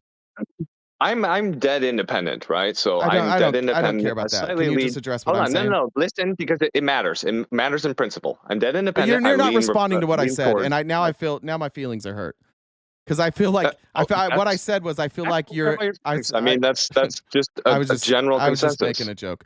I think that you're reaching to try and link Hassan to Sharia law. I think he's on opposite. I think Hassan is on opposite sides of the political spectrum than Sharia law folks are deeply conservative. They are deeply into their religion, and I don't see that with Hassan. I just don't think you're making a compelling case here. There's plenty of compelling case, because if Ethan Klein is left, all right, or left leaning, and if you say that he's extreme, then where does that put I don't like think people he's who are left. hardcore I don't think socialists and he's stuff like left that? leaning. I think he's full on Zionist now. He's unrecognizable from who he was What 4 is years ago. Zionist? What does that even mean? Because you do have a political stance. Like, you could say yeah, I someone's a think he's- Zionist, but that's not a great argument for actually saying, hey, this is the reason that this person Sure. shouldn't be advocated or listened for. Sure, that's fair. You can't just say that. No, I think that's a that's problem. fair. No, I think it's fair to ask me to explain that. I think that why I would call Ethan Klein a Zionist is that he does what I think most Zionists do, where he is openly critical. Like, for example, he'll be very critical of Hamas or Hezbollah or the Houthis. And he doesn't hold that same level of criticism for Israel. Even when he criticizes Israel, it's with kid gloves on. And I'm looking at the conflict between Israel and Palestine. Clearly, one side is murdering more than the other, and it's Israel. And so anybody who can look at that and say, like, oh, actually, Israel's justified, I just will label a Zionist. Maybe that's not a fair label, but that's what I mean when I say it. See, but this is where I was trying to give him my point earlier, where you said it was completely breaking off, and I'm trying to connect tangents. Sure. I don't listen to Ethan Klein like hardly at all. I'm more right listening than I am left. I do partake in things like Speak the Truth, a little bit more conservative. So even in Ethan Klein's case, he's still a little bit too far left for me. I'm generally considered what is true independent, or true, like, conservative leaning independent. And I think that's a majority of the Americans, and that's how a majority of Americans kind of exist in the entire I don't know, their state, whatever it is for local municipals, and how they vote is usually based around that. The problem is when extremes on either end are both the loudest talking points. You only hear the loudest talking points. You don't hear the middleman. You don't hear the ones that have the highest concerns, or the ones that are trying to focus on the problems. And that's why, like, most of the stuff just is overblown and out of proportion. I can see where Iran is an issue. Can I just push back on one thing there? Because you claim that you're in the middle, but you're here talking about, you started this talking about open borders. We never had open borders. That was never a thing. And you're talking about, and we're talking about Sharia law. You were talking about two very fringe, far right elements, and you're claiming you're in the middle. Like, Sharia law is not a far right element. No. The threat of Sharia law taking over this country and people infiltrating our southern border to instigate Sharia law, that is found in the far right corners of our country. So and I think there's believe. overlap on the far left too. Actually, If you are I do think far there's enough some. left, I think anybody that looks like they're in central looks like they're far right. Here's another example. Wait, and we can you go into address? the, Can you address what why I said though? Like, I don't think that these are like middle of the road views you have. They are middle of the road views. Here's I another middle of the road view. I don't think most I believe people in think, abortion to an extent. Wait, I'm not asking you That's for. a middle of the road I view. would like to stay on the. I'm not I saying. don't think you I'm can not saying, understand what an independent person looks like. I'm not challenging. I really don't think. Excuse me. I'm not challenging your independent views. I'm sure you have many independent central views. I'm saying those two aren't. Those are very far right views. No, they aren't. You think they're far right because you are that far left. That's the problem. I'm so far left. If somebody goes left, and if you're continuing to fight who goes further left, right? Wait, why? So who can be the more progressive person? Who could be the more progressive person? By the time that you get to an end road, what is far left about saying I see no evidence that Sharia law is about to be like the ruling doctrine of this country? I didn't say that anything about far left saying with Sharia law. That's my stance. I don't think that it's working. You instantly connecting the issue with Sharia law to being far right issue when it's not. No, I said actually, if you would have heard me, I said there's some overlap on the far left there too. Actually, with Sharia law, there are some people on the far left that are very concerned about Sharia law. I think it's fringe. I just don't see evidence that I should be concerned about that. I think it's a scare. I think it's fear-mongering. You're actively opening and ignoring the evidence. It's like you saying there's no problem with the open borders, yet we have government statistics that show clearly what was coming across the border. No, what I said is there's no such thing as an open border. We had bad laws and we didn't fix our laws. There is such thing as an open border. You know as well that you don't. You know as well as I do that the border. You know as well as I do that the border had border crossings still. We didn't open up the border. We didn't change the rules. We had a bunch of asylum seekers, and I agree with you that there are people who tried to take advantage of that asylum process. I would agree that there are sleeper cells that came across probably in that asylum process. I think that there are bad actors that came across in that asylum process. You and I agree there. It's the part where you lose me when you're like, here comes Sharia law. It's not an infection. Like, it's not just It's not just the ideal of here comes Sharia law. If you're willing to admit sleeper cells, just as a bare I'm minimum, not willing to and admit. they I'm not commit a willing to terrorist admit them. attack, I'm not willing to admit them. If you had watched, I know that you're probably new here, you but just said that. throughout the entirety of all of this, all of these asylum seekers, every single day I was advocating that Congress get off their ass and change the asylum laws because our asylum laws clearly weren't working. But they wouldn't do it. I was critical of Joe Biden. I was critical of Donald Trump. I felt like there were two people there refusing to get things done. And I was even more critical of Congress, who did nothing to fix that problem. I agree with you that it's a problem. What I'm saying is you and I agree up to the point where you're like, watch out for Sharia law. And then I'm like, It's not just Sharia law. So. Sharia law is just an example. I know, but that's, bro, listen. We agree until the Sharia law part. That's our disagreement, the Sharia law thing. I don't think it's I don't think it's going to be here. I don't think it's popular. It's dying across the world. Most countries that used to have Sharia law don't anymore. The world is becoming more and more progressive. And like you, I think it was you, it might have been you or the other guy before that was talking about like Hitler. When you get a government like this that is totalitarian, they all almost end in the same way, violent overthrow by their own people.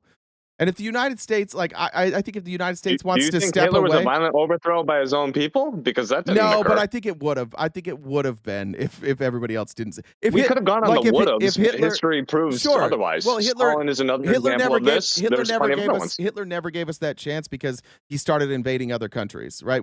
That never, like Nazism never really like had a chance to grow and fester and take take control Stalin's of their a very own good people. example of what happens when a totalitarian kind of runs amok.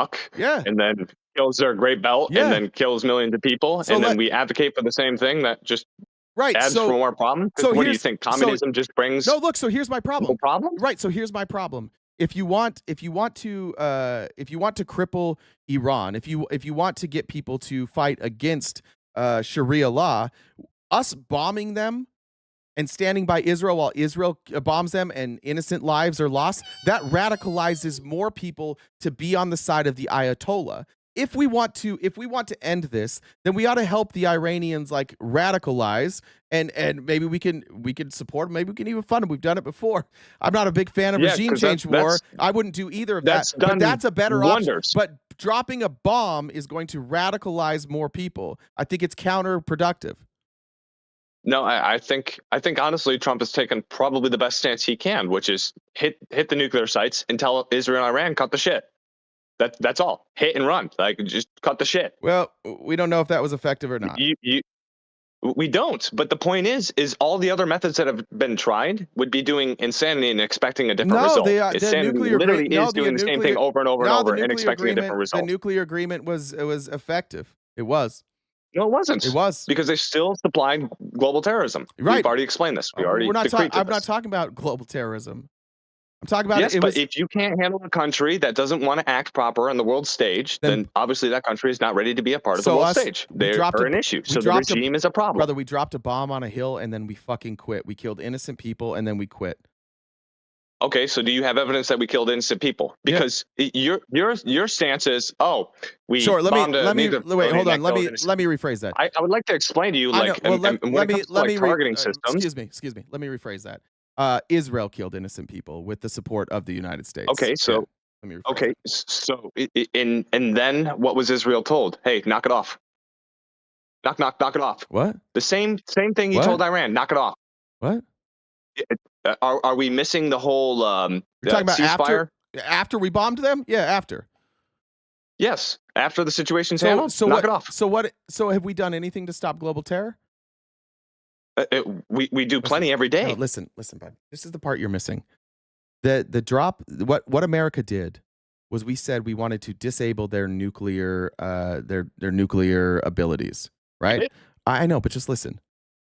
We didn't. None of this has anything to do with global terror. We're not doing anything to stop them from global terror. We are. Excuse me.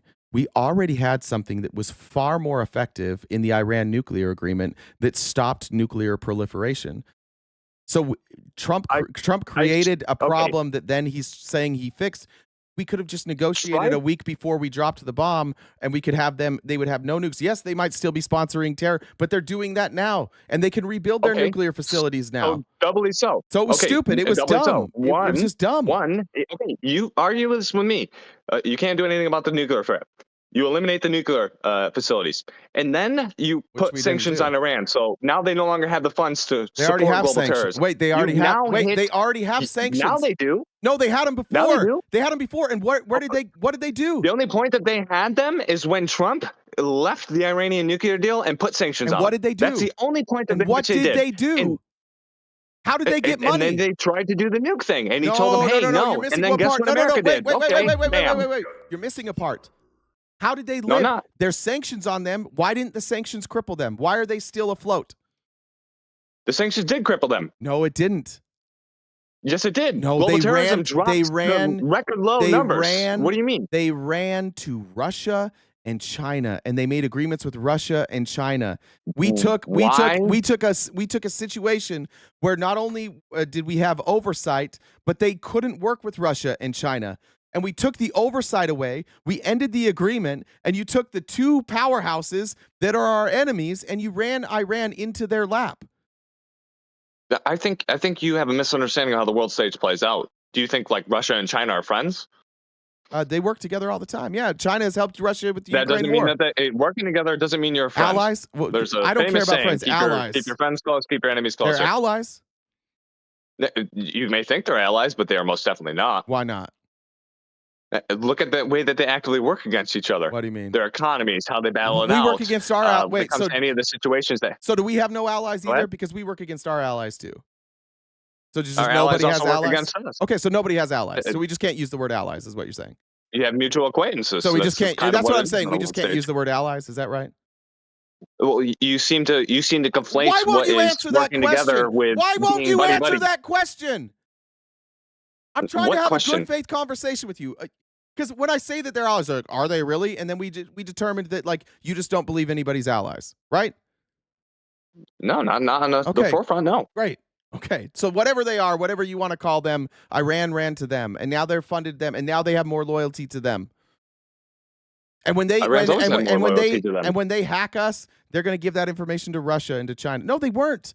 This is the part you don't understand about the nuclear agreement. Is the nuclear agreement gave us leverage for 10 years. That's not enough time, especially considering we still have it. We still have it, but this dumb shit president of ours is like, "I'll get out of here." On whose advice, by the way?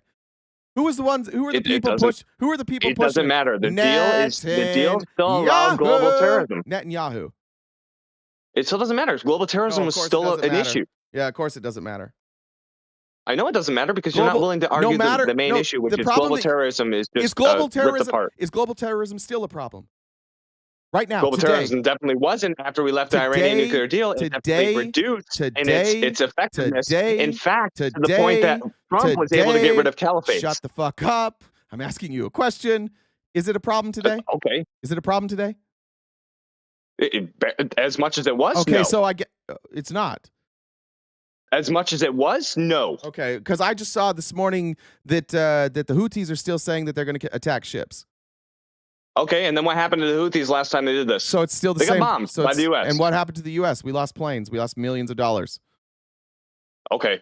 Sure. So, we'll so global. So it's still happening, right? So that's the point. If you don't have the ability to fund these terrorist groups, Shut up. No, because let me add. Shut up. I'm running out of time. Shut the fuck up. I think we should have negotiated a nuclear agreement with them, and they would have gotten rid of their nuclear program. We're now at a place now.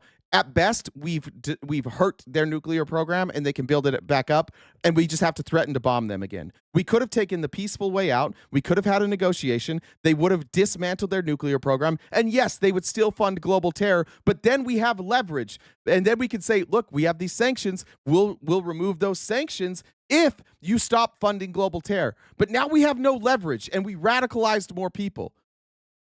We have plenty of leverage. What's our leverage? No nukes. We'll bomb them again? We can put on more They sanctions. didn't have nukes when we bombed them. They've never had nukes. They're working on them actively. It doesn't matter. Okay, so why don't we take away their ability to build up a nuclear program? We did. It's called bombing No, we them. didn't. We didn't. No, we Okay, didn't. prove to me There's that no we didn't. agreement.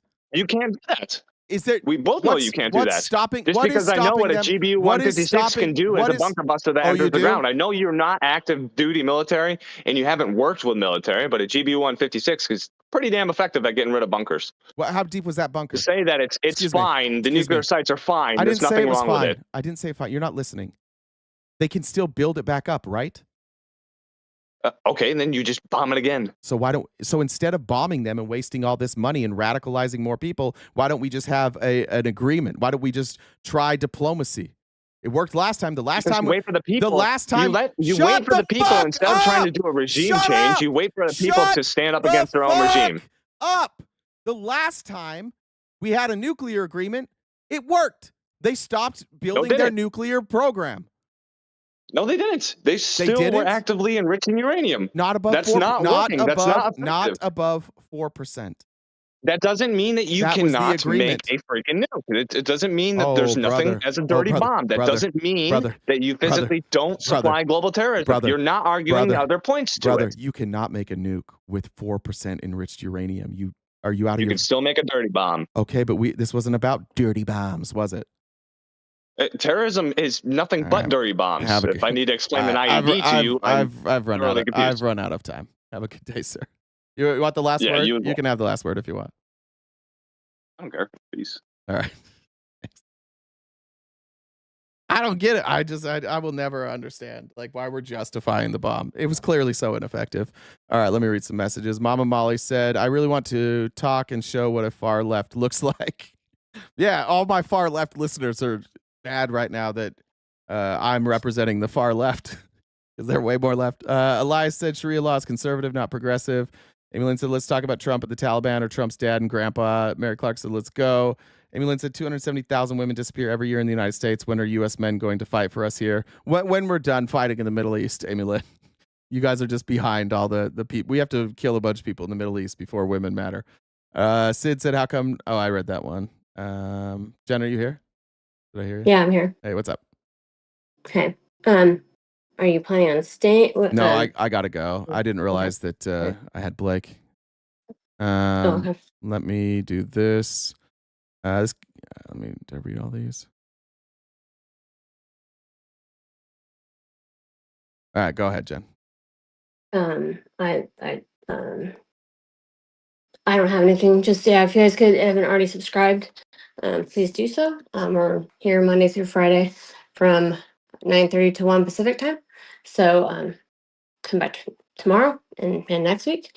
And tomorrow's Friendly Friday. So there we go.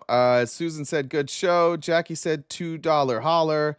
Tim said, let's see what this says.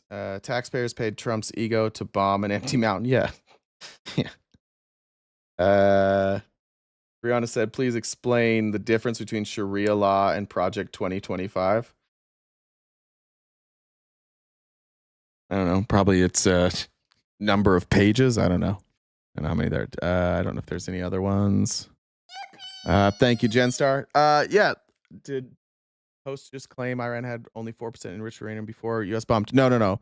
I claimed that they had under 4% enriched uranium during the Iranian nuclear agreement. I think we were the intelligence says that Iran was at 60% when we just bombed them. So just so we're clear on that. But the guest said 4% was somehow enough for a nuclear weapon. So. I think that's it. All right, guys. I'll be back tomorrow morning, every morning, 9:30 a.m. to 1 Pacific Standard Time right here on YouTube and Twitch. I don't know how we're going to do with Friendly Friday today. These debates kind of screw us up on, we'll figure. I don't know for sure. We may just have to go extra tomorrow for Friendly Friday to make up for today. Not 100% sure on that. Other than that, you guys know where the links are. Take care of yourselves, stay cute and cool, and have a great summer.